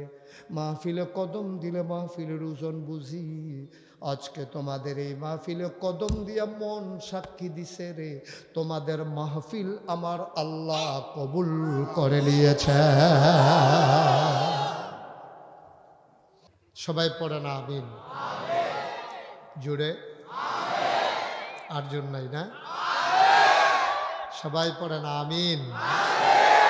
বলেন সুবহানাল্লাহ, বলেন আলহামদুলিল্লাহ, আল্লাহু আকবার। শুকরিয়া আদায় করলাম কার? করব কার? করে যাব কার? লস না লাভ? কম না বেশি? প্রমাণ আছে নাকি নাই? আমার আল্লাহ রাব্বুল আলামিন কোরআনুল কারীমে কত সুন্দর করে ওয়াজ করে দিলেন। আল্লাহ বলেন, লা ইন শাকারতুম লা আযীদান্নাকুম। ও দুনিয়ার মানুষ, নিয়ামত পেয়ে যদি শুকরিয়া আদায় করবে, যেই নিয়ামত পেয়ে শুকরিয়া আদায় করবে, শুকরিয়া আদায়ের কারণে ওই নিয়ামত আমার আল্লাহ আরো বহুত গুণে বাড়িয়ে দেবেন। বলেন সুবহানাল্লাহ। আমার আল্লাহ যা বলেন তা করেন নাকি করেন না? কম কম না বেশি বেশি? প্রমাণ আছে নাকি নাই? কোরআনুল কারীমে 30 পারায় সূরা বুরুজের শেষ অংশে আল্লাহ কত সুন্দর করে ওয়াজ করে দিলেন। আল্লাহ বলেন, ফাআলুল লিমা ইউরিদ। আমার আল্লাহ এমন আল্লাহ, তার যা মন চায় ওই কাজটাকে আমার আল্লাহ বেশি বেশি করে দেন। বলেন সুবহানাল্লাহ। আমার আল্লাহ দুনিয়ার মানুষের মতো না। দুনিয়ার মানুষ বলে একটা করে আর একটা, ঠিক কিনা? অসুখে পড়লে একরকম, ভালো হয়ে গেলে আরেক রকম, রাতের আধারে একরকম, দিনের আলোতে আরেক রকম, বিপদে পড়লে একরকম, বিপদ দূর হয়ে গেলে আরেক রকম, নির্বাচনে দাঁড়াইলে একরকম, পাশ করার পরে আরেক রকম, ঠিক কিনা? ও মুসলমান, মন দিয়ে শুনুন, আমার আল্লাহ রাব্বুল আলামিন তিনি যা বলেন তিনি তাই করে দেন। তিনি কখনো ওয়াদা খেলাফ করেন না। তিনি নিজেই নিজের ব্যাপারে ওয়াজ করে দিলেন। আল্লাহ বলেন, ইন্নাকা লা তুখলিফুল মিআদ। আমার আল্লাহ এমন আল্লাহ, তিনি যা ওয়াদা করেন, ওয়াদার খেলাফ করা আমার আল্লাহর জন্য শোভা পায় না। বলেন সুবহানাল্লাহ। এই আল্লাহ আছেন নাকি নাই? ছিলেন নাকি ছিলেন না? থাকবেন নাকি থাকবেন না? আমার এই আল্লাহ কয়জন? জোরে কন, আর জোরে, মধুর সুরে, সবাই মিলে মন প্রাণ উজাড় করে গলা ছেড়ে দিয়ে মধুমাখা কণ্ঠে আকাশ বাতাস প্রকম্পিত করে আজকের এই জমিন কাঁপিয়ে দিয়ে রাতের নিস্তব্ধতা ছিন্ন ভিন্ন করে চলো ওই আল্লাহকে জানিয়ে দেই, মাওলা ও রব্বে করিম, তুমি লাম ইয়ালিদ ওয়ালাম ইউলাদ ওয়ালাম ইয়াকুল্লাহু কুফুয়ান আহাদ। তিনি কারো থেকে জন্ম নেন নাই, কাউকে জন্ম দেন নাই অবন্ধু। দুনিয়ায় পীরের মতো পীর হয়, নেতার মতো নেতা হয়, মন্ত্রীর মতো মন্ত্রী হয়, এমপির মতো এমপি হয়। আমার আল্লাহর কি মতো হয়? আমার আল্লাহর কি নমুনা হয়? আমার আল্লাহর কি ডুপ্লিকেট হয়? আমার আল্লাহর কি মডেল হয়? আমার এই আল্লাহ কয়জন? জোরে কন, আর জোরে, মধুর সুরে সবাই মিলে প্রাণ প্রাণ উজাড় করে গলা ছেড়ে দিয়ে চলো সবাই মিলে জানিয়ে দেই ওয়ালাম ইয়াকুল্লাহু কুফুয়ান আহাদ। তার লয় নাই, তার ক্ষয় নাই, তার শুরু নাই, তার শেষ নাই, তার আদি নাই, তার অন্ত নাই, তার দিগন্ত নাই, তার ডেস্ট্রয় নাই। তিনি ছিলেন, তিনি আছেন, তিনি থাকবেন, তিনি কয়জন? চলো সবাই মিলে জানিয়ে দেই লা ইলাহা, লা ইলাহা, লা ইলাহা। একসাথে লা ইলাহা, জোরে জোরে লা ইলাহা, আর জোরে লা ইলাহা, মধুর সুরে লা ইলাহা, মাশাআল্লাহ লা ইলাহা।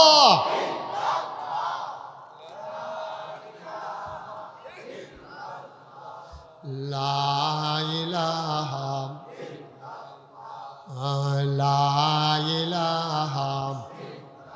আসমান জমিন গায়রুল্লাহ, পাহাড় পর্বত গায়রুল, আসমান জমিন গায়রুল্লাহ, পাহাড় পর্বত গায়রুল, শুধু তুমি মাবুদ এক আল্লাহ। লা ইলাহা, জোরে জোরে লা ইলাহা, আর জোরে লা ইলাহা, মধুর সুরে লা ইলাহা, মাশাআল্লাহ লা ইলাহা, লা মাবুদা ইল্লাল্লাহ, লা মাশুকা লা মওজুদা আলা মকসুদা। জোরে জোরে লা ইলাহা, আর জোরে লা ইলাহা, মধুর সুরে লা ইলাহা, মাশাআল্লাহ লা ইলাহা, লা ইলাহা ইল্লাল্লাহ মুহাম্মাদুর রাসূল সাল্লাল্লাহু আলাইহি ওয়াসাল্লাম। সবাই পড়েন আলহামদুলিল্লাহ। বন্ধুরা আমার, ভাইরা আমার, আমার আল্লাহ রাব্বুল আলামিন এই দুনিয়ার ভিতরে আপনাকে আমাকে মানুষ করে বানানোর পরে এমনে এমনে ছেড়ে দেন নাই। কোন পথে গেলে জান্নাত, কোন পথে গেলে জাহান্নাম, কোন পথে গেলে লাভ আর কোন পথে গেলে লোকসান, কোন পথে ভালো, কোন পথে মন্দ, কোন পথে কল্যাণ, কোন পথে অকল্যাণ, কোন পথে শিরক বিদআত, কোন পথে তাওহীদ রিসালাত, কোন পথে কুফর আর কোন পথে ইসলাম জানানোর জন্যে আমার আল্লাহ যুগে যুগে নবী এবং রাসূল পাঠাইছেন। এই নবী এবং রাসূল যারা এক একজনকে এক একটা উপাধি দিয়েছেন, যেমন আদামু সফিউল্লাহ, আদামু আবুল বাশার, তিনি হচ্ছেন সকল মানুষের আব্বা। বলেন সুবহানাল্লাহ। আমাদের আব্বা হইল 4 জন। কয়জন? সবাই একটু কথা বলা লাগবে না? পাটোয়ারি ভাই আমার দিকে ঘুরে বসেন। হ্যাঁ ঠিক আছে, নোমান ভাই একটু ঘুরে বসেন। সবাই যারা আছেন এটা আমার দিকে ঘুরে বসলে আপনিও আনন্দ পাবেন, আমিও কথা বলতে প্রাউড ফিল করবো ইনশাআল্লাহ। জি, দয়া করে কেউ কথা বলবেন না, উঠে আয় বাচ্চা। এই 2-3টা ছেলে এখানে ডিস্টার্ব করতেছে মারদ। আপনি কি করতেছেন এখানে? একটারে দিবেন বাহির এমনি সুযোগ হয়ে যাব, সিস্টেম আছে না। এই 3-4টা ছেলে মারাত্মক বিরক্ত করতেছে 2-3টা। তুমি নিচে বসো, আরো নিচে নামাইয়ে বসো, আসন পেতে বসো। হ্যাঁ, সবাই পড়ে না আমিন। তো যেই কথাটুকুন বলছিলাম, আমাদের আব্বা কয়জন? আমাদের আদি পিতা আদম। আদি পিতার নাম কি?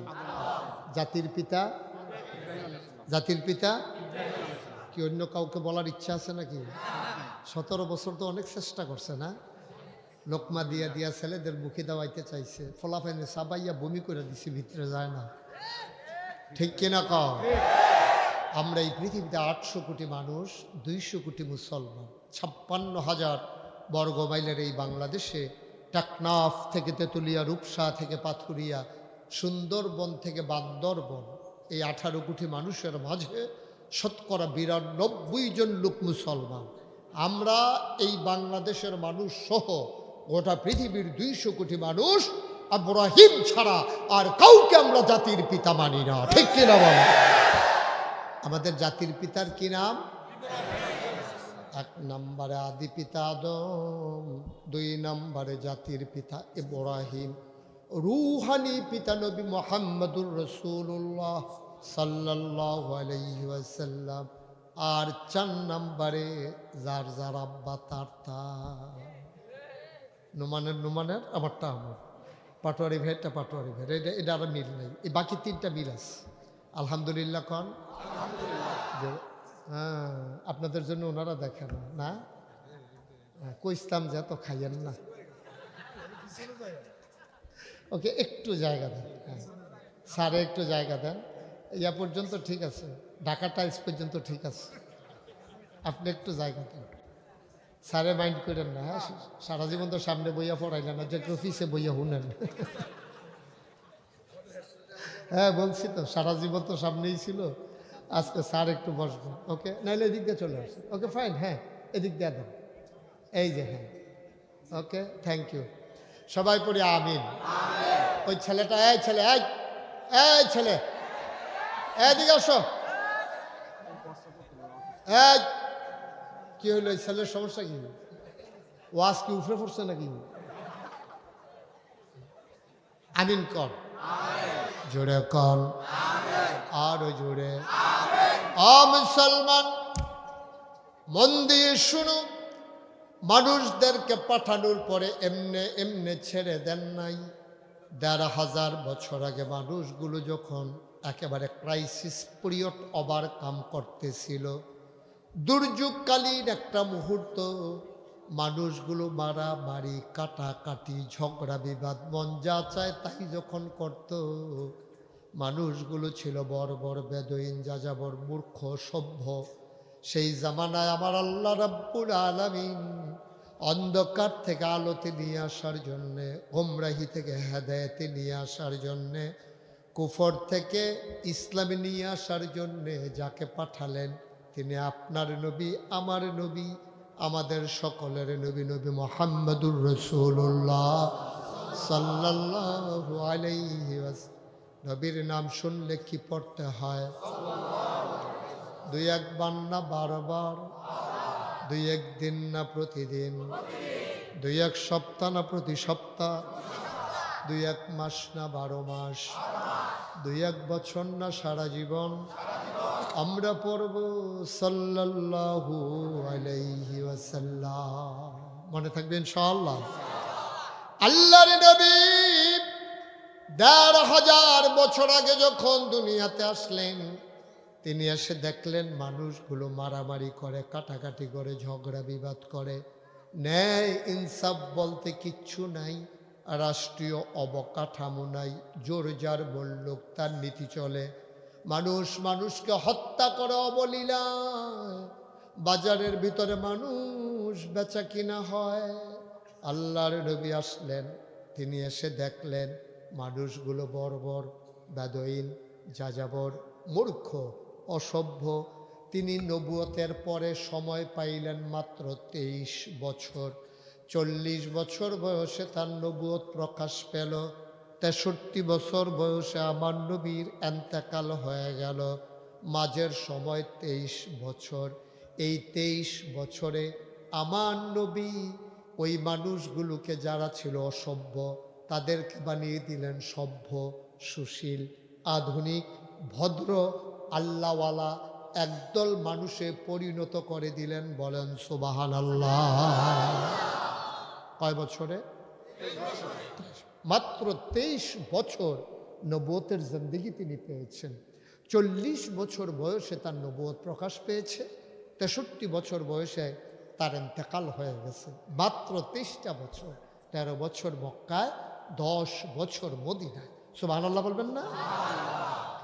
23 বছরে মানুষগুলো এত বদলে দিলেন। এই মানুষগুলোর ব্যাপারে আয়াত নাজিল হয়ে গেল, রাদিয়াল্লাহু আনহুম ওয়া রাদু আনহু। তাদের ব্যাপারে আল্লাহ খুশি, আল্লাহর ব্যাপারে তারা খুশি। বলেন সুবহানাল্লাহ। কত বড় কথা, কত বড় কথা। এখন যদি একজন ফেরেশতা এসে বলে, এই এটা রাজারগাঁও না, যে রাজারগাঁও হায়দার আলী হাজি কোরআনিয়া মাদ্রাসা মসজিদ কমপ্লেক্স প্রাঙ্গণে যারা এসেছেন, আপনাদের জন্য খুশির খবর হলো আল্লাহ তাবারক ওয়া তাআলা আপনাদের প্রতি রাজি হয়েছেন। আপনারাও আপনাদের ব্যবহারে, আচরণে, জীবনে আল্লাহ খুব খুশি হয়েছেন। তাহলে আসমানের নিচে জমিনের উপরে আমাদের চাইতে ভাগ্যবান কি কেউ আছে? আর আমরা তো এই ঘোষণা পাই নাই। নবীজির জামানায় 23 বছরের ব্যবধানে আল্লাহ নবীর কাছে ওয়াহী নাজিল হয়ে গেল, রাদিয়াল্লাহু আনহুম ওয়া রাদু আনহু। ও নবী, আপনার যারা অনুসারী তাদের ব্যাপারে আল্লাহ খুশি, আল্লাহর ব্যাপারে তারা খুশি। সুবহানাল্লাহ বল না। যেমন তেমন কথা না, চারটিখানি কথা না। এই মানুষ বানাইলেন কয় বছরে? বা কথা না, কয় বছরে? তখন কি একটা কামিল মাদ্রাসা ছিল পৃথিবীতে? একটা ইউনিভার্সিটি ছিল? একটা বিশ্ববিদ্যালয়, কলেজ, একটা ডিগ্রি কলেজ, একটা দাওরা হাদিস মাদ্রাসা? নাই বলতে কিচ্ছু নেই, কোনো ইনস্টিটিউশন নেই। একটা কামিল মাদ্রাসা নাই, একটা ইউনিভার্সিটি নাই, একটা দাওরা হাদিস মাদ্রাসা নাই, মিশকাত কিতাব পর্যন্ত কোনো মাদ্রাসা নাই, এই কোরআনিয়া মাদ্রাসা নাই, নাই বলতে কিচ্ছু নাই। আলেম ফাজিল দাখিল মাদ্রাসা নাই, ইন্টারমিডিয়েট কলেজ নাই, একটা হাই স্কুল নাই, প্রাইমারি নাই, প্রি প্রাইমারি নাই, নৈশ শিক্ষা নাই, গণশিক্ষা নাই, প্রিন্ট মিডিয়া নাই, ইলেকট্রনিক্স মিডিয়া নাই, পত্রিকা নাই, ডিশ নাই, চ্যানেল নাই, রেডিও নাই, পোস্ট অফিস নাই, কুরিয়ার সার্ভিস নাই, নাই বলতে কিচ্ছু নাই। রাষ্ট্রীয় অবকাঠামো নাই, দেশ নাই, রাজধানী নাই, রাজপথ নাই, রাজনীতি নাই, নাই বলতে কিচ্ছু নাই। মানুষগুলো বর্বর, বেদুইন, যাযাবর, মূর্খ। নবীজি এই নাইয়ের মাঝে সোনার মানুষ বানিয়ে দিলেন। আজও পশ্চিমা বিশ্বে America, Britain, France, Germany, Sweden, Switzerland, বড় বড় দেশ যারা উন্নত বিশ্ব যাদেরকে আমরা মনে করি, তারা গবেষণা করছে যে এই মরু প্রান্তরে মরুর দুলাল এসে কেমন করে হাসিয়ে দিলেন ধরণী, রাঙিয়ে দিলেন এই পৃথিবী। মানুষটা কিসের জাদু বলে, কোন জাদুর বলে মানুষগুলো কেমন পরিবর্তিত, রূপান্তরিত মানুষে পরিণত করে দিলেন? কি দিয়া? সবাই মিলে একমত হয়ে গেল কোরআন দিয়া। কি দিয়া? আর আমরা কি দেখলাম? সোনার মানুষ বানান যায় কোরআন দিয়া।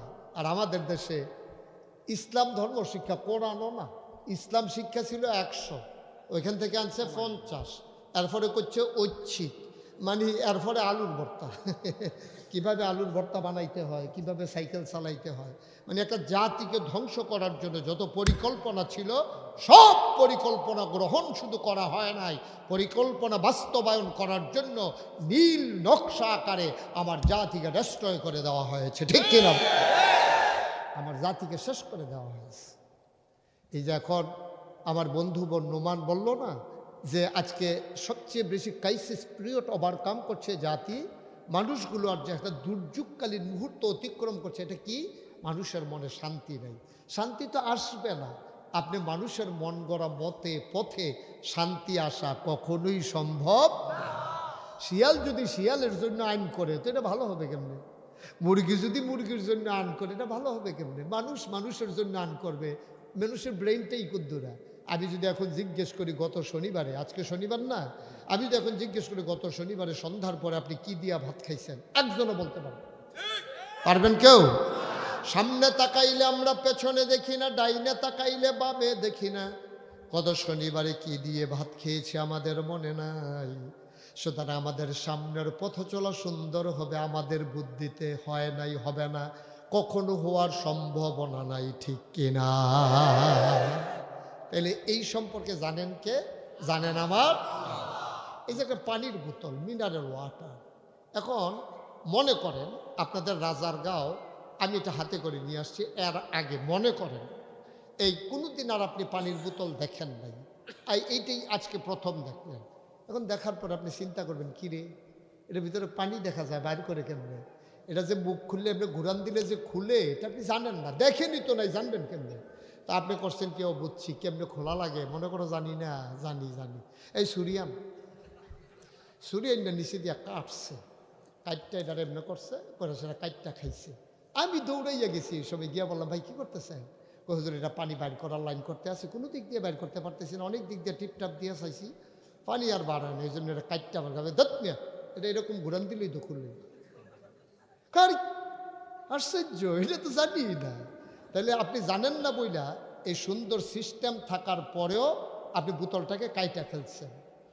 মুসলমান, সামান্য একটা বোতল নিয়ম যদি আপনি না জানেন পানি কেমনে বের করা লাগে, আপনি তো বোতল কেটে ফেলবেন।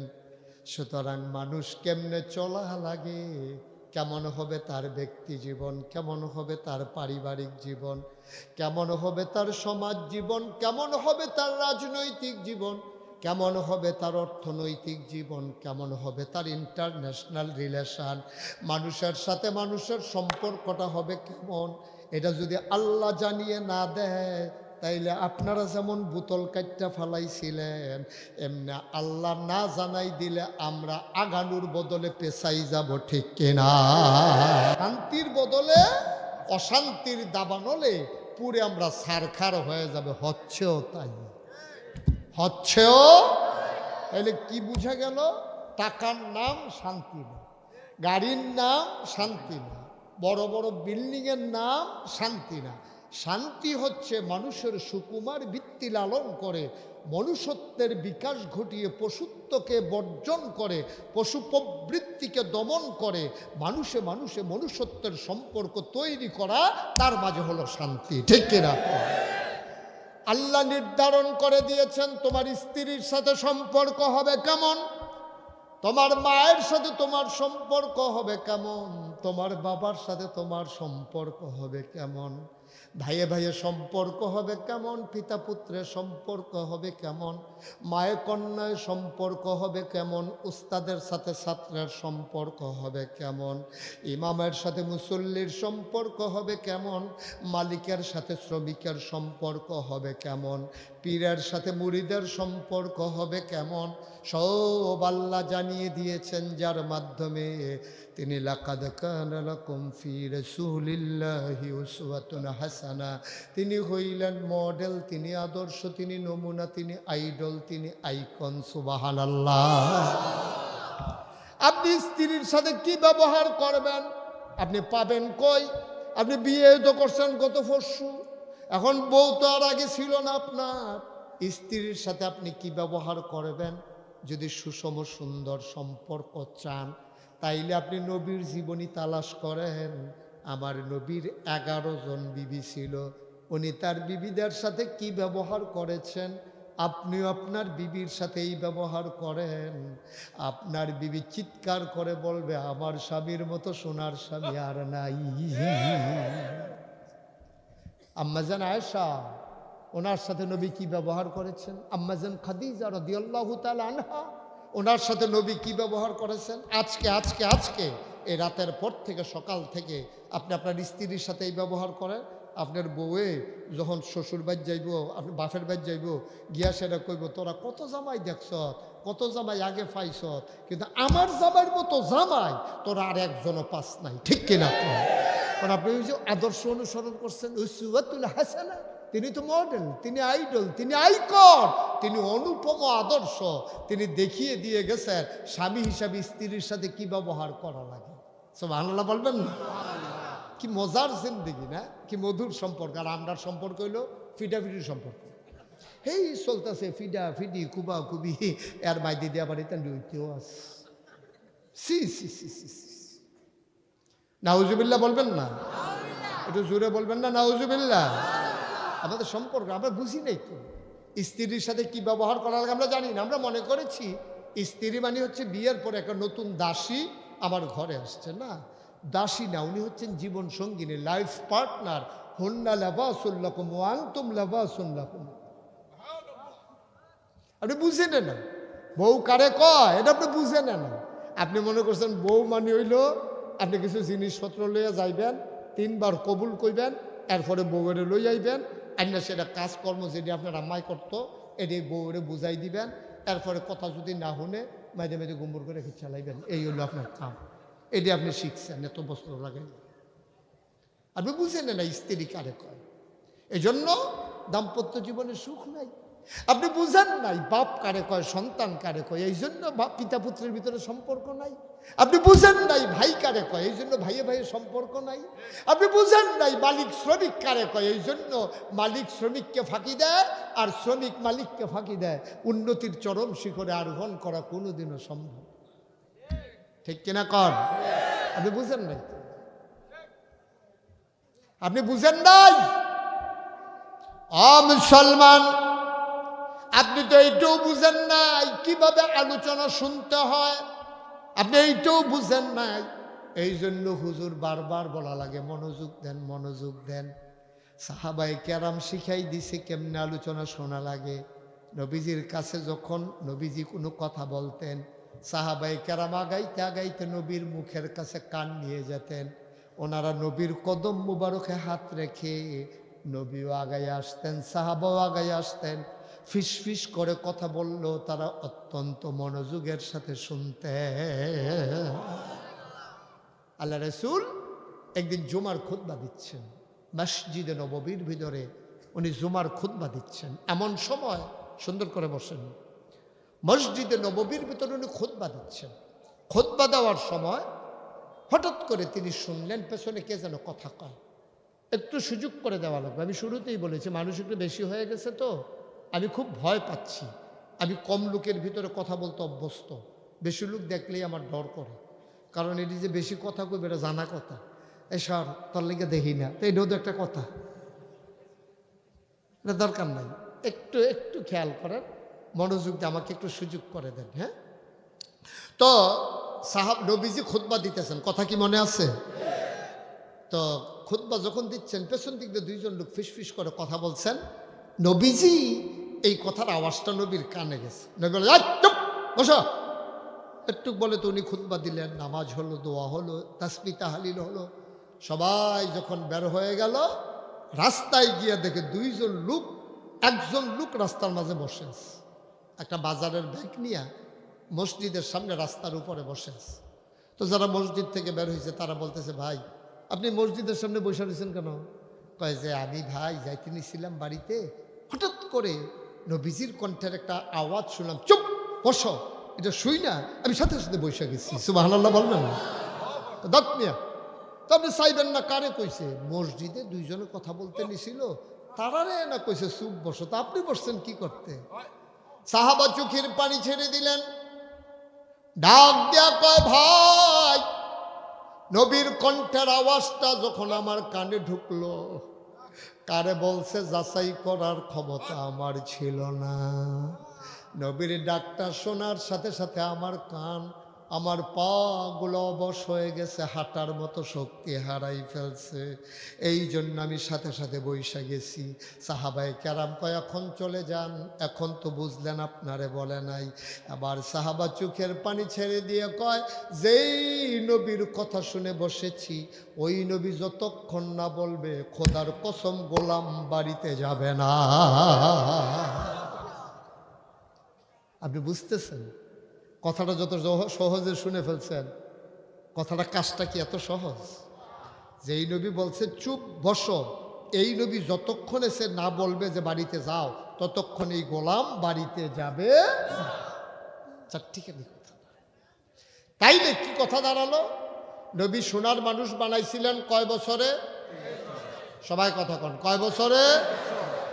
আর বাংলাদেশ স্বাধীন হলো 54 বছর, এবছর 55, মানে 50 বছর। 1757 সালের 23শে জুন, আমি একবারে বুঝাইয়া বুঝাইয়া বলবো, যে একবারেও লেখাপড়া করেন নাই তিনিও বুঝবেন। সবাই মনোযোগের সাথে আন্তরিকতার সাথে বসেন, শুধু খরগোশের মতো কান খাড়া করে মাছের মতো নিষ্পলক নয়নে আপনি আমার দিকে তাকাই থাকবেন, আপনি বুঝবেন ইনশাআল্লাহ। 1757 সালের 23শে জুন পলাশীর আম্রকাননে নবাব সিরাজউদ্দৌলাকে পরাজিত করে ইংরেজ বাহাদুরেরা ক্ষমতা দখল করছে। ওরা আমাদের উপরে নির্যাতন নিপীড়ন করে শাসন ক্ষমতা চালাইছে 190 বছর। 1947 সালের 14ই আগস্ট এই ভারতীয় উপমহাদেশ থেকে ইংরেজরা বিদায় হয়েছে। বিদায় হয়ে যাওয়ার সময় এই ভারতীয় উপমহাদেশটাকে দুইটা ভাগ করছে, একটা হলো পাকিস্তান, আরেকটা হলো হিন্দুস্তান। পাকিস্তানটাকে আবার পরিকল্পিতভাবে দুইটা ভাগ করছে, একটা হলো পূর্ব পাকিস্তান, আরেকটা হলো পশ্চিম পাকিস্তান। মাঝে দিয়া ঢুকাই দিছে ইন্ডিয়ার কলকাতা। খুব খেয়াল করেন, চিকন কথা।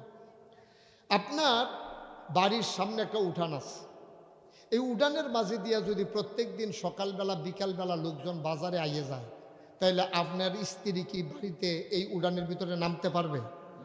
কথা বলে নামতে পারবে? এই উড়ান তো আপনি লেখা মাইসের দিয়া লইলেও পারেন। যেহেতু এই উড়ানটা দিয়ে মানুষ হাটে যায়, আপনার উড়ানে কোনো পর্দা নাই, বাউন্ডারি নাই, আপনার স্ত্রী একটা কাপড় শুকাইতে দিতে পারে না, ধান শুকাইতে দিতে পারে না। এই পুরা গ্রামের মানুষ রাজারগাঁও বাজারও যায় আপনার উড়ানের উপরে দিয়ে। তো এই উড়ানটা আপনার যে কইতে আছেন, কইয়া লাভ নাই, তো এটা আপনার কোনো কামও লাগে না, আপনার বউয়েরও কোনো কামও লাগে না। এই পাকিস্তানটাকে পরিকল্পিতভাবে ইংরেজদের সাথে ওই হিন্দুরা ষড়যন্ত্র করে দুইটা ভাগ করছে, একটা হলো পূর্ব পাকিস্তান, আরেকটা হলো পশ্চিম পাকিস্তান। মাঝে দিয়ে দিয়ে ঢুকাই দিছে কলকাতা। তাদের এটা সূক্ষ্ম পরিকল্পনা ছিল যে যদি এই পাকিস্তানটা দুই দিকে দুইটা থাকে তাইলে তাদেরকে আলাদা করতে সহজ। এদিক দিয়ে এই কারবার। আবার পশ্চিম পাকিস্তানের মানুষ যারা, তারা ছিল একটু লোভী, তারা আমাদেরকে ন্যায্য অধিকার, আমাদের ক্ষমতা তারা দেয় নাই। আমাদের দেশের মানুষেরা মেহনত করত, চিনিগুড়া, কালিজিরা, কি মজার মজার চাল আপনার ফলাইতো, এইগুলা খাইতো। হুজুর উঠা যাবে না, ওটা যাবে না, আপনি এখানটা যাইতে পুরো মাহফিলে একটা লাড়া পড়াই যাবেন। আপনি ডিব্বা যেমন ধুম ধরে বইয়া থাকেন। আমিন কর। এখন কোনো কিচ্ছু নাই, মেহমানদারির আমাদের সব বন্ধ, টোটালি অফ। আমিন কর। এখন সিহন কথা চলতে আছে, এটা কোনো মোটামুটি কথা না যে আপনি বাইলিতে গেলে হইব। সিখন কথাটা হইল, তখন আমাদের দেশের আলেমরা ছিল অদূরদর্শী, তারা একটু বোকামির পরিচয় দিছে। তারা করছে কি, ফতুয়া দিছে ইংরেজি শিক্ষা করা হারাম। এই ফাঁকে এই হিন্দুরা ইংরেজি শিক্ষা ফেলাইছে, যত চাকরি আছে সব দখল দিয়া লাইছে হিন্দুরা। আর আমরা করতাম কাপড় ধুইতাম, তারপরে দান করতাম, কৃষিকাজ করতাম, তারপরে নানান ধরনের কাজকর্ম করে আমরা লেবার দিয়া খাইতাম। বড় বড় চাকরি করতো হিন্দুরা, কারণ ভাষা বুঝা ফেলছে। আর আমরা হুজুররা কইছে ভাষা শিক্ষা করা হারাম, ইংরেজি শিখন যেত না, এটা বিজাতীয় ভাষা, এটা শিখলে ইমান থাকতো না। আমরা তার ইমানের ডরে দুনিয়াটা ছাইরা দিছে। রাব্বানা আতে না ফির দুনিয়া বুল্লা লাইছে, ওয়াবিল আখিরাতে হাসানা, এইটা মনে রাখছে। তারা পরের জিন্দগিটা সুন্দর করতে চাইছে, দুনিয়াটারে বুল্লা লাইছে। বুল্লা গিয়া এই ফতুয়ার কারণে ইংরেজদের লোকে হিন্দুরার খুব খাতির হয়েছে। হিন্দুরা ইংরেজরারে বুঝাইছে, ভাই দেশটা যখন ভাগ করবেন আপনারা একটা কাম করেন, এই পাকিস্তান দুইটারে দুইগুল দিয়ে হালাইয়া মাইদি দিয়ে ইন্ডিয়াটারে হালাই দিয়ে আমরা এটারে পরে সাইজ করাম, আপনারা টেনশন করেন না। এগুল দিয়ে হাতারা লাইন করে রাখছে। আর আমরা জাতি ভাইয়ারা, আমরা মুসলমান পাকিস্তানিরা, তারা লুপ কাজ করছে। আমরা তারা চিনিগুড়া, কালিজিরা চাউল করতো, এইডি খাইতো পশ্চিম পাকিস্তানের এলিট পার্সন, ধনী মানুষ যারা, তারা আদমজি জুট মেইলের ভিতরে সুন্দর সুন্দর কার্পেট বানাইতো, এগুলো শোভা পাইতো পশ্চিম পাকিস্তানের এলিট পার্সন যারা, তাদের বেডরুমে আর ড্রয়িং রুমে। আমরা বেহতেরা মাইসে সেতলে যাওয়ায় আমরা তার তাই হইছে। 1971 সালের 26শে মার্চ এক মহান ঘোষণার মাধ্যমে আমার সহজ সরল মানুষগুলো খেপে গেল। যার হাতে যা ছিল আমরা ঝাঁপিয়ে পড়লাম এক অসম যুদ্ধে। দীর্ঘ 9 মাসের যুদ্ধে হাজারো প্রাণের বিনিময়ে, মায়ের ইজ্জত আব্রুর বিনিময়ে আমরা নতুন করে পৃথিবীর মানচিত্রে একটি দেশের নাম অঙ্কিত করে দিলাম। দেশের নাম আমার সোনার বাংলা। আমি তোমায় ভালো। আফসোস কি জানেন, ইংরেজরা শাসন করলো 200 বছর, পাকিস্তানিরা শাসন করলো 23 বছর, আমরা দেশটা স্বাধীন হয়েছে 55 বছর। আমরা আগে দোষ দিছি কি ব্রিটিশরা, ইংরেজরা আমরা সব লুটে ফুটে খেয়ে রয়েছে। এরপরে দোষ দিলাম কার? পাকিস্তানিরা। আচ্ছা, এখন কথায় আসে, 71 সালে যে দেশ স্বাধীন হইল 16ই ডিসেম্বর, এখন কি পাকিস্তানি আছে? ইংরেজ আছে? এমপি কা? আমরা। এমপি কা? আমরা। মন্ত্রী কা? আমরা। আমলা, কামলা, ফির সাহ, মুরিদ, ইমাম সাহ, মুক্তাদি, মুসল্লি, কি আমরা কত কি শরম করে নাকি? এখন সব কার? আমাদের। এখন তো পাকিস্তানিও নাই আর এখন ইংরেজও নাই। তা এখন যদি আমি জিগাই, এতদিন তো ইংরেজরা দোষ দিছেন, এতদিন তো পাকিস্তানিরা দোষ দিছেন, ওখান দিয়ে আমরা মেম্বারও আমরা, চেয়ারম্যানও আমরা, ভোটারও আমরা, আমলাও আমরা, কামলাও আমরা, মন্ত্রীও আমরা, এমপিও আমরা, হুজুরও আমরা, মুক্তাদিও আমরা, ফির সাহেবও আমরা, মুরিদও আমরা। এখন সব আমরা। ওহন যদি আমি জিগাই তো হইলে আমরার ভিতরে ওহন ব্রিজের ভিতরে রডের বদলে বাস দেয়, ঠিক কিনা কও? এখন তো আর ইংরেজ নাই, আছে? এখন কি পাকিস্তানি আছে? তো ওহন বাস দেয় কেনা? এটা কোন ওহন কে দেয়? আমরা তো আমরা দিতে আসি, তার মাইসের দোষ দিবেন কেমনে? এবার আইয়েন এই কথাটা, যেই কথাটার লাগিয়া কখন লাগছে, নবীনা সোনার মানুষ বানাইছিল কয় বছরে? আর আমরা পারলাম না। পাকিস্তানের 23 গেল, ব্রিটিশের 190 গেল, বাংলাদেশ স্বাধীন হইল 54-55 বছর হইল, আমরা এখনো আগাইতে পারলাম না। কারণটা কি? কারণটা কি কন? সবাই আপনাদের লোভ দেখায় যে ক্ষমতার যায়, হেতে যাইতে সময় কত দাম কয়, দুধে ভাতে বাঙালি বানাই দেন, মাছে ভাতে বাঙালি বানাই দেন, ডাইলে ভাইতে বাঙালি বানাই দেন, তোমরা দেখবা কত আগুয়াই দেন। যেই মাত্র ক্ষমতার যায় তে নিজে ফুলতে ফুলতে ফুলতে ফুলতে আঙ্গুল ফুললা কলা গাছ না বট গাছ হয়, কিন্তু বাংলাদেশের খেটে খাওয়া মানুষের ভাগ্যের বদল হয় না, ঠিক কিনা? সব জায়গায় টপ টু বটম পাওয়া গেল চিটার আর বটপাড়ের হেডকোয়ার্টার, ঠিক কিনা? যারা এই ক্ষমতায় যায় সব শেষ ভুলে যায়, আগের কথা সব ভুলে যায়। গাং ফারুইলে যেমন মাঝির কথা বুঝলালায়, আমরা তারা কোনো মতে ক্ষমতাটা যাইতে পারলে বুটারের কথা আর মনে থাকে না, ঠিক কিনা? বারবার ঘুঘু তুমি ধান খেয়েছ, এবার খাজনা ছাড়া আর ছাড়া হবে না ইনশাআল্লাহ। আমরাও খাদ্য খারাপ আছে, আমরা করে যে বালা মানুষ তা না। আমরা কি বালা মানুষ? সারাদিন বেদাইয়া লাস্টে লজেন দিলে শুইতে শুইতে বাজ্য লজেনটা মিডা পড়ছে। আমরা বালা মানুষ। গরুর মাথা রাজারগাঁও বেচার বাজারও গরুর মাথা বেচা হয় 5,000 থেকে 10,000 টাকা, আর নির্বাচনের আগের রাতে মানুষের মাথা বিক্রি হয় 500 টাকা। তো আগাইবে কেমনে তোমরা? আগাইবে কেমনে? এত সুজান আগানি। আগাইতে হইলে কিছু বিসর্জন দেওয়া লাগে, আগাইতে হলে কিছু বিসর্জন দেওয়া লাগে। আমার মাহফিল ছিল ব্রাহ্মণবাড়িয়া সরাইল বিশ্বরূপ। তখন এই ব্রাহ্মণবাড়িয়া বৃষ্টির সময় সরাইল বিশ্বরোডের যে গুলসত্তরটা, এটার চারিগুল দিয়ে গর্ত হইয়া গেছে। একটা ট্রাক আটকাইলে এই দ্বারে তুলন পর্যন্ত জাম আর ছুটে না। আমি নিজে একদিন ভৈরব ব্রিজের উপরে বই আসতাম 5 ঘন্টা এক জায়গা। কয় ঘন্টা? এইরকম আমি জিজ্ঞেস করলাম, ভাই এটা কীরকম? আজকে 2-3 মাস ধরিয়া কেউ 6 ঘন্টা, কেউ 7 ঘন্টা। সিলেট যারা যায় তারা বাড়িঘর সাইডা দিছে, কাম লাগলে বাড়ি বেচে লাগবে, কিন্তু যাবি কিন্তু হয়তো দেখেন তার যাওয়ানোর টাইম শেষ হয়ে যাচ্ছে। আব্বা, তখন আমি যখন গেলাম, তখন যারা নির্বাচনে প্রার্থী হবে 5-6 জন আইলো আমার লগে দেখা করতো। আমি গেলে কজন লোক বেশি হয়, তো তারা দেখে যে হুদা ভুট দাওয়াত লাগে না, ইয়ে বইয়া থাকে। তো যখন আইছে তখন আমি কইলাম, এখানে নির্বাচন করবেন কে কে? আমি কই, কেন নির্বাচন করবেন কেন? হুজুর আর বাঁচাম কয় বছর, জনগণের একটু খেদমত করতাম চাই। আমি আপনি জীবনেও জনগণের খেদমত করতেন না। যদি জনগণের খেদমত করতে চাইতেন তো এই বিশ্ব রুটটার মধ্যে ফাস্ট ট্রাক রাবিশ দিলে তো জামদা থাকে না, ঠিক কিনা? জনগণের এত খেদমত করতেন স্যার। একটা ট্রাক আটকাইলে 10 ঘন্টা 12 ঘন্টা মানুষ জ্যামে আটকাই থাকে। তা আপনারা সব যারা এমপি প্রার্থী একজনে ফাস্ট ট্রাক করে রাবিশ দেন না, ঈদের বাট্টার তেন না, তো এই দর জ্যামটা থাকে না, গাতাটা আর থাকে না। এইটার বেলা পারেন না, নির্বাচনের সময় 10 কোটি টাকা খরচ করে লায়, 20 কোটি টাকা খরচ করে লায়। এটা কোনো জনসেবা না, এটা হইলে এবারে পুঁজি বিনিয়োগ করতে আছে। আল্লাহ আল্লাহ করে যদি ফাঁস করতাম পারি, তোর সামরা বেড়াইয়া খুললে বেচালাম দেখবি।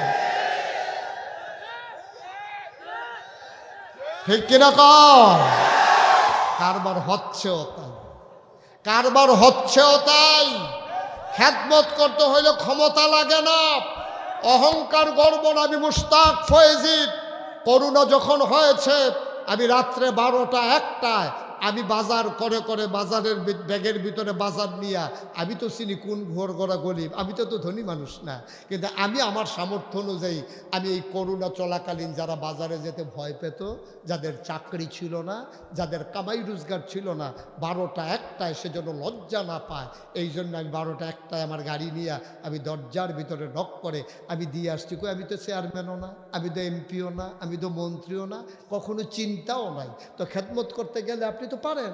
এখানে আমরা যারা আছি প্যান্ডেলটার ভিতরে, আমরা যদি মনে করি যে রিক্সা চালায়, সে একটা কম্বল কিনবো 2 থেকে 250 টাকা দিয়া, যারা অসহায় গরিব ঘুমাইতে পারে না ঠান্ডায়, আমি একটা কম্বল দেবো, বেশি পারলাম না, একটা কম্বল। আমরা ইচ্ছে করলে পারি নাকি পারি না? তো খেদমত করার জন্য এমপি হওয়া লাগবে আপনারা বলছে কি? কে বলছে আপনাকে? এই যে 24-এ আমার এলাকায় বন্যা গেল, আমি পরিবার থেকে 15 দিন বিচ্ছিন্ন ছিলাম। পরিবার থেকে 15 দিন বিচ্ছিন্ন থেকে আমি বুক পানি ভেঙে ভেঙে আমি মানুষের ঘরে চাউল ডাল চিরামুড়ি নিয়ে গেছি।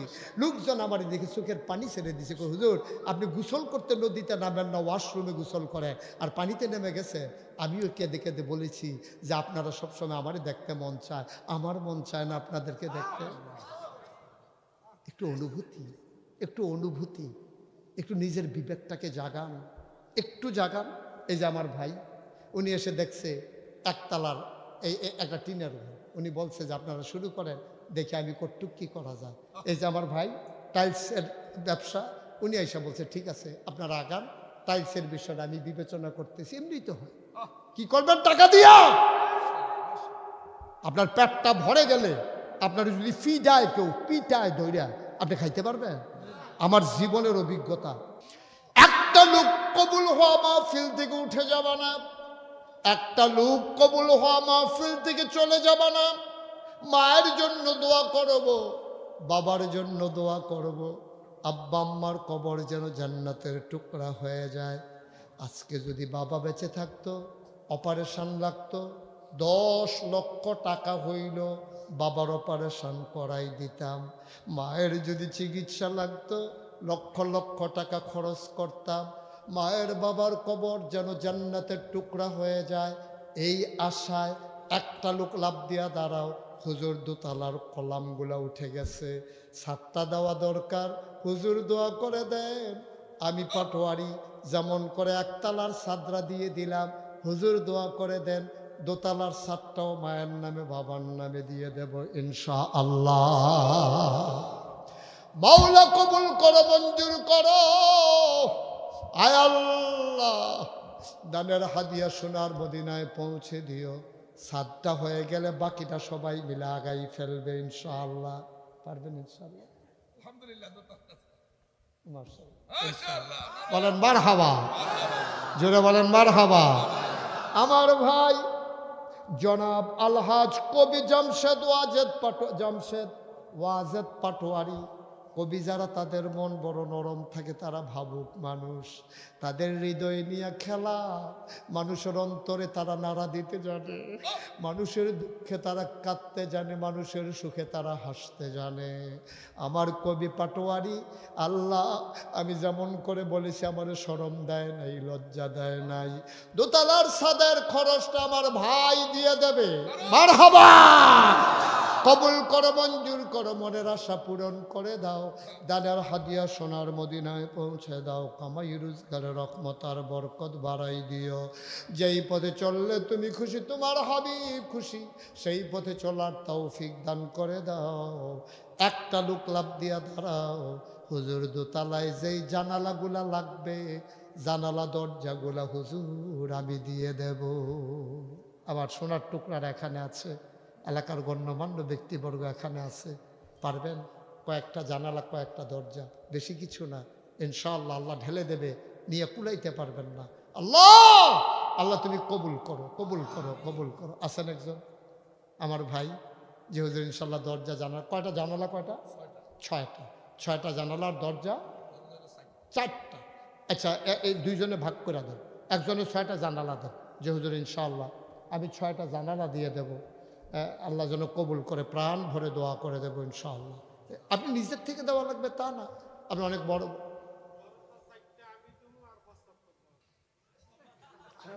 আসেন বোকা, উনি সরল মানুষ, উনি সুন্দর করে বলছে, বেয়াদবি তো করেনি, তোমাদের মতো না কইয়া তো উঠে নাই।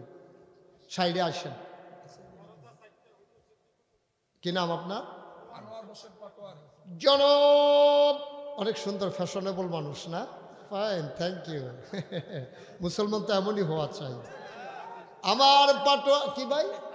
আনোয়ার হোসেন পাটোয়ারি ভাই, আমার আপন ছোট ভাইয়ের নাম আনোয়ার, আমার ইমিডিয়েটলি ছোট আনোয়ার। তাইলে এবার শুরু হইতো না, বড় হইব। আনোয়ার ভাইয়ের রে 4টা দরজা দিয়া ফালাইছে, বলো মারহাবা। 6টা জানালা, 6টা জানালা। আছেন একজন? তাইলে আমি আর জনে জনে বলা লাগবে না। মাশাআল্লাহ, আমার কলিজার টুকরা, আমারও ভিন্ন হৃদয়াংশ। আয় ছেলে আয়, কি হলো ভাই? মোটেও কাজটা ঠিক হয় নাই, আপনি একটু খেয়াল রাখবেন। মাদ্রাসার সাথে তো আপনাদের কোনো শত্রুতামি নাই। এখন মাদ্রাসায় 2টা টাকা উঠতেছে, হেতারে শয়তানে ইয়া কয় বইয়ের উচিত কি তুই উঠটালস না গা, তারা ইয়ে বড় করছে শয়তানে। একটা লোক দয়া করে উঠবেন না, আপনি উঠবেন, আগে উঠতেন ভালো, এখন আর উঠবেন না। ওই যে ভাই যেন সুন্দর করে বইলা গেছে, 10টা মিনিট বসেন। আমি বেশি লম্বা কালেকশন করি না, আমার বিল্ডিংয়ের কাজ শেষ, কালেকশনও শেষ। বলেন মারহাবা। আমার ভাই নুমান, আমরা একসাথে পড়েছি, এক প্রতিষ্ঠানে পড়েছি, এক বারান্দায় হেঁটেছি, এক বাতাস থেকে অক্সিজেন নিয়েছি। দীর্ঘদিন পরে আমার ভাইয়ের সাথে আমার দেখা, আমি আবেগ আপ্লুত, আমি অবশ্যই আমি অভিভূত, আমি মুগ্ধ। আমি জানতাম না আমার নোমানের বাড়ি এ এলাকায়। আমার প্রিয় নোমান ওই জানালাগুলা যা লাগে দিয়ে দেবে, বলো মারহাবা। তাইলে এখন আপনারা চিন্তা করতেছেন, টাইলস যেহেতু আইতেছে, টাইলসের লোক তো বইয়ে রয়েছে নাকি? কি চালাক হইছে মানুষ।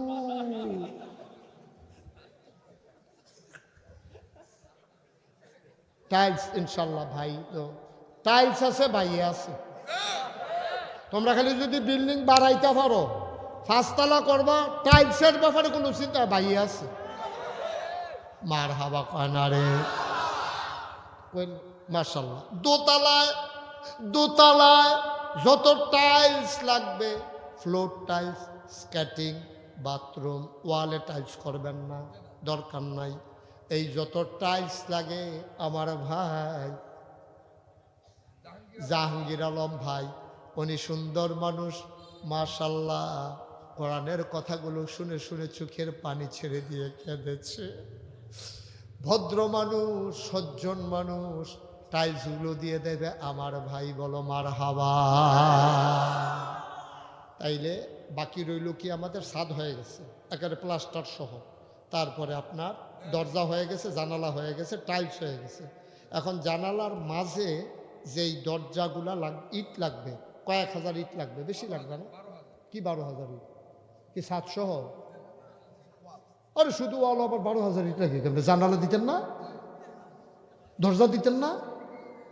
কি তারে কয় হিসাব মিলা না দি? আমি তো 40 বছর ধরে এই কাম করি মিয়া, আমি কন্ট্রাক্টরতে ফাইকা রইছি না? 12,000 ইট তো লাগার কথা না, আপনি হিসাব ঠিক মতো করতে পারছেন না। আচ্ছা, এই 2,000 ইট দিবেন একজন দাঁড়ান। আচ্ছা, ইটটি যে লাগে, ইটটি যা লাগবো ওই সুন্দর করে ইনশাল্লাহ চেয়ারম্যান সব বন্ধু বান্ধব নিয়ে পারবেন নি দিতে? ইনশাল্লাহ। মারহাবা বলো, জোরে বলো, আর জোরে।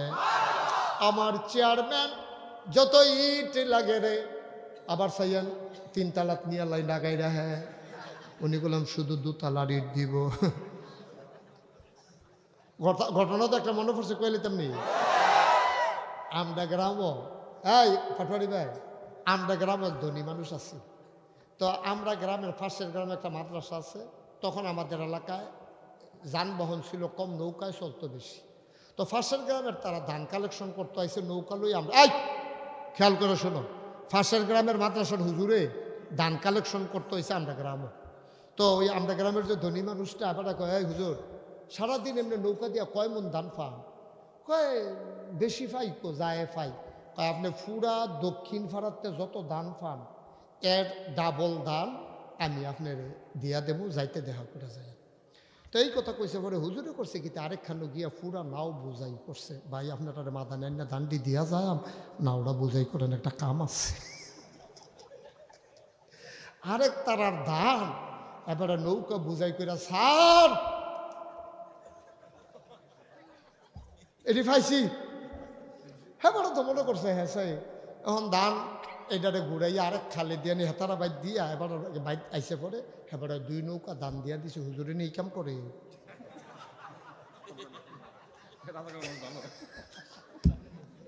জাহাঙ্গীর ভাই আপনার কইয়া রাখলাম, কইলাম এই চেয়ারম্যান সাহেব বুঝা দুতলা ইট দিব, চাই না 3 দিকে গাঁথনি দিয়া রাখে চাই বলে আগ গই রেহি জু তুললা রাহি, নাই তো হইতো না, শুধু দোতলার ইটটি। মার হাবা কানারে কবুল করো, মঞ্জুর করো, মনের আশা পূরণ করে দাও, কামাই রোজগারের রকমত বরকত দাও।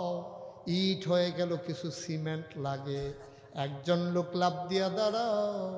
হুজুর যেই সিমেন্টগুলা লাগে সামান্য কয় বস্তা সিমেন্ট লাগবে, হুজুর সিমেন্টের ব্যবস্থাটা আমি করে দেব ইনশাআল্লাহ। আছেন কেউ? আছেন সিমেন্ট? আল্লাহ সিমেন্ট, সিমেন্ট ওই ইটটি গাঁথনি দিতে আর প্লাস্টার করতে যেই সিমেন্টটা লাগবো আর কি। আছেন নি হচ্ছেন? পারবে? আর আছেন হচ্ছেন যে হুজুর এই সিমেন্টগুলো আমি দিয়ে দেব? ওকে ঠিক আছে, আপনি 50 বস্তা সিমেন্ট দেবেন। কে আছেন দাঁড়ান তো একজন? 25,000 টাকা লাগবে 50 বস্তা সিমেন্ট। তো বাহিরে রাখবেন কাল লাগিয়া, অন্য বাঘ দিয়েন না কেউ, সোয়াবের ভিতরে বাঘ দিয়া লাভ কি? আনসার দিয়ে 2টা ফইটা লানালা, আরে 100 হইলে তো সাড়ে আর উফুর বসিল। শাহাদাত ভাই যা সিমেন্ট লাগে এবার হাওয়া বলো, যা সিমেন্ট লাগে রে, ছাদের টিটো ছাদে ফাটোয়ারি বাইয়ে দিব, টাইলসের টিটো টাইলস বাইয়ে দিব, দরজা জানালা তো এমনি লাগিয়ে যাবো গা। ইডার গাঁথনির লগে তো যা লাগে শুধু ইডি আপনি দিবেন। ইডার গাঁথনির সিমেন্ট আমরা শাহাদাত বাইয়ে যা লাগে এবার এই তাড়াতাড়ি লইয়া লাইয়েন। 1 বস্তা সিমেন্ট কিন্তু 50 কেজি, আপনি 100 কেজি লইয়া দাঁড়াইয়া পরে কোনো বিপদও পড়বেন আপনি। আইনে নামাই নেবেন, আইনে নামাই নেবেন, গো দেরি করেন না। শাহাদাত ভাই ইনশাল্লাহ যা সিমেন্ট মার হাবা কয় না রে। ওকে ফাইন, তাইলে কি হয়ে গেল? আবার ছাদ হয়ে গেল, দরজা হয়ে গেল, জানালা হয়ে গেল, তারপরে ওয়াল হয়ে গেল, প্লাস্টার হয়ে গেল, টাইলস হয়ে গেল। এখন শুধু আপনারা ছাত্র পাঠাবেন। আল্লাহ যেন কবুল করে সবাই করার আগে প্রতিটা ঘরে ঘরে এই মাদ্রাসার ছাত্র থাকবে ইনশাআল্লাহ। এমন একটা ঘর নাই যে এই ঘরে এই মাদ্রাসার ছাত্র থাকবে না, আল্লাহ যেন কবুল করে। এখন কি লাগবে? শুধু গাঁথনির মিস্ত্রি খরচটা লাগবে, কারণ ছাদের খরচ তো ছাদের বেড়াই দিব। তারপরে দরজা লাগাই না বেড়া, দরজাটা দিয়ে লাগবে, জানলা, হ্যাঁ এমনি তো। শুধু এই যে মিস্ত্রি খরচ, ওয়ালের গাঁথনি দিতে যেহেতু এবারে সিমেন্টটা দিব, কটা মিস্ত্রির টেহা লাগে। একজন দাঁড়ান যে হুজুর আমি 10,000 টাকা দিয়ে দেব। 10,000, মাত্র 10,000 নাই। 10,000 টাকা দেওয়ার মতো এই প্যান্ডেলটাতে একটা লোক নাই। আমার মতো মাইসে 3 বার কখন লাগলো কথাটা। কে আছেন একজন? 10,000? আল্লাহ আল্লাহ তুমি মাশাআল্লাহ। তো এখন দেরি করছেন কিনতে? 2,000 টাকা জরিফানা লাগাই দেওয়া যায়, টের পাইবেন তখন দেরি করে। কনের লগে লগে আপনি ফালতে ঘুরিছেন না কেন? এই দিতাম নাকি জরিফানা লাগাইয়া? আচ্ছা থাক, মাফ করে দে। বুঝছি, এত চিন্তা করে দান করুন জানি ভক্কর করে দিয়ে বইয়া থাকবেন, আল্লাহ যা করে। 10,000 টাকা কি নাম? মানসুর ছেলে। এই তেজ জাহেন তো উঠতে আপনারা কই আসলে? শেষ ওয়াজ শেষ, কালেকশনও শেষ। মনসুর গাজী ভাই উনি দিলেন 10,000। কবুল করো, মঞ্জুর করো, মনের আশা পূরণ করে দাও। 5,000 টাকা একটা লোক আমার লাগবে। আরিফুল ইসলাম উনি দিল নগদ 5,000। 2 নাম্বার 5,000। আর একটা লোক আমার লাগবে। কে আছেন? 5,000 5,000। আল্লাহ, মাশাআল্লাহ। কি নাম? আব্দুর রব। তাড়াতাড়ি আত্মুল্লাহ লাইছে জরিফানার ডরে। দেখছে যে নমুনা খারাপ, যেমনি জরিফানা হইতেছে, তাড়াতাড়ি আত্মুল্লাহ। আব্দুর রব ভাই উনি দিয়া লাইছে 5,000। হয়ে গেল 20,000। কি নাম? নাম বলেন। রুবেল ব্যাপারী ভাই উনি দিলেন 5,000। হয়ে গেল 25,000। কবুল করো, মঞ্জুর করো। কে আছো? আর 5,000। 25,000 হয়ে গেছে। 5,000 5,000। আল্লাহ। কি নাম? আব্দুর রহিম ব্যাপারী 5,000। হয়ে গেল 30,000। আর মাত্র 60 জন দিতে পারবো। 50-এর পরে আমি আর নেব না। কে আছেন? 5,000। আল্লাহ আল্লাহ আল্লাহ আল্লাহ আল্লাহ। তুমি কবুল। হ্যাঁ 10।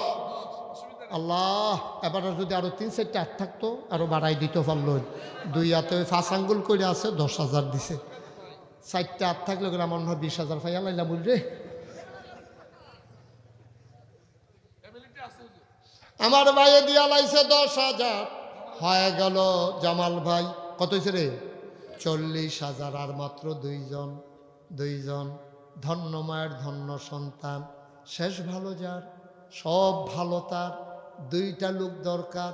5,000 5,000। আপনি 5। কি নাম? জুলাই যোদ্ধা। মাশাআল্লাহ মাশাআল্লাহ, স্যালুট। জি, রক্তিম শুভেচ্ছা। যাদের রক্তের বিনিময়ে, ত্যাগের বিনিময়ে আমরা ফেসিবাদ বিদায় করে মুক্ত আকাশে নিঃশ্বাস নিচ্ছি বুক ভরে। আমার আবিদ, বলো মারহাবা। এই ছেলেগুলার জীবনের বিনিময়ে আমরা আমার নতুন বাংলাদেশ পেয়েছি। ওদেরকে স্যালুট। আল্লাহ যেন কবুল করে। আর আমার হাদি যে এই নজরানা, ভালোবাসার নজরানা পেশ করতে গিয়ে নিজের জীবন বিলিয়ে দিয়েছে, আল্লাহ যেন তাকে শহীদ হিসাবে কবুল করে। ঘরে ঘরে আল্লাহ যেন শহীদ হিসাবে, আল্লাহ যেন ঘরে ঘরে আমার হাদি তৈরি করে দেয়। হাদির সাথে আমার অনেক স্মৃতি। হাদির সাথে আমার অনেক মাশাআল্লাহ, হাদির সাথে আমার অনেক স্মৃতি। কুমিল্লা টাউন হলে হাদি যখন আসলো ইনকালাব মঞ্চ নিয়ে, সেখানে আমি ছিলাম প্রধান মেহমান। কথা বলেছিলাম, আমার কথার মাঝে স্লোগান ধরেছিল আমার হাদি। আমার চোখের সামনে এখনো যেন ভেসে আছে আমার হাদি কেমন করে স্লোগানে স্লোগানে যে কুমিল্লার জনসমুদ্রকে উত্তাল সমুদ্রে পরিণত করে দিয়েছিল আমার সেই হাদি। আজকে এই হাদি নিশ্চয়ই জান্নাতে থেকে থেকে দোয়া করছে আমাদের জন্য, এই বাংলা প্রকৃত অর্থেই যেন সোনার বাংলা হয়। এই বাংলা প্রকৃত অর্থেই যেন মাথা উঁচু করে দাঁড়ায়। এই বাংলা কারো বাধা মানে না, কারো পরাজয় মানে না, পরাভব মানে না। বাংলার মুসলমান বরাবর স্বাধীন চেতা মুসলমান। ঠিক কিনা বলো? আচ্ছা তাহলে শেষ। আরেক ভাই দিছে 5,000। হয়ে গেল 50,000। এই ইনশাআল্লাহ আমাদের দোতলার কাজ কমপ্লিট হয়ে যাবে। আল্লাহ যেন কবুল করে। সবাই পড়ে না আমিন। আমরা এখন তওবা করব। সবাই নামাজের মতো করে বসেন। আমি এতক্ষণ কাউকে বলি নাই। যদি পারেন একটু বসে পড়ুন, যদি পারেন একটু বসে পড়ুন, সবাই মিলে বসে পড়ুন। আমরা সবাই মিলে একটু দোয়া করে দেই, তওবা করি মায়ের জন্য, বাবার জন্য। আল্লাহ যেন জীবনের গুনাহগুলো মাফ করে দেন। আমরা সবাই মিলে তওবা করব। সবাই বসেন, সবাই নামাজের মতো করে বসেন। উঠেন না, উঠেন না, তওবা করেন। তওবা তওবা, জীবনের গুনাহ মাফ করাই যান। হাঁটেন কেন? গুনাহ নাই। সবাই বসেন, সবাই পড়েন আউযু বিল্লাহি মিনাশ শাইতানির রাজিম। আমরা তওবা করতেছি কার কাছে? গুনাহ করেছি কার কাছে? সুতরাং তওবার আগে 1000, 2000, 100, 200, 500 যে যা পারি, একজনও খালি যাব না। প্রয়োজনে 2 টাকা আসতে হবে না, ওখানে আসতেছে, ওখানে বসাও। আমার ছেলেরা কই? মাদ্রাসার কর্তৃপক্ষ কই? যান ভিতরে ব্যাগ নিয়ে ঢুকেন। বিসমিল্লাহ। উঠেন না, হাইটেন না, একটু বসেন বাবা, একটু বসেন। জি কই?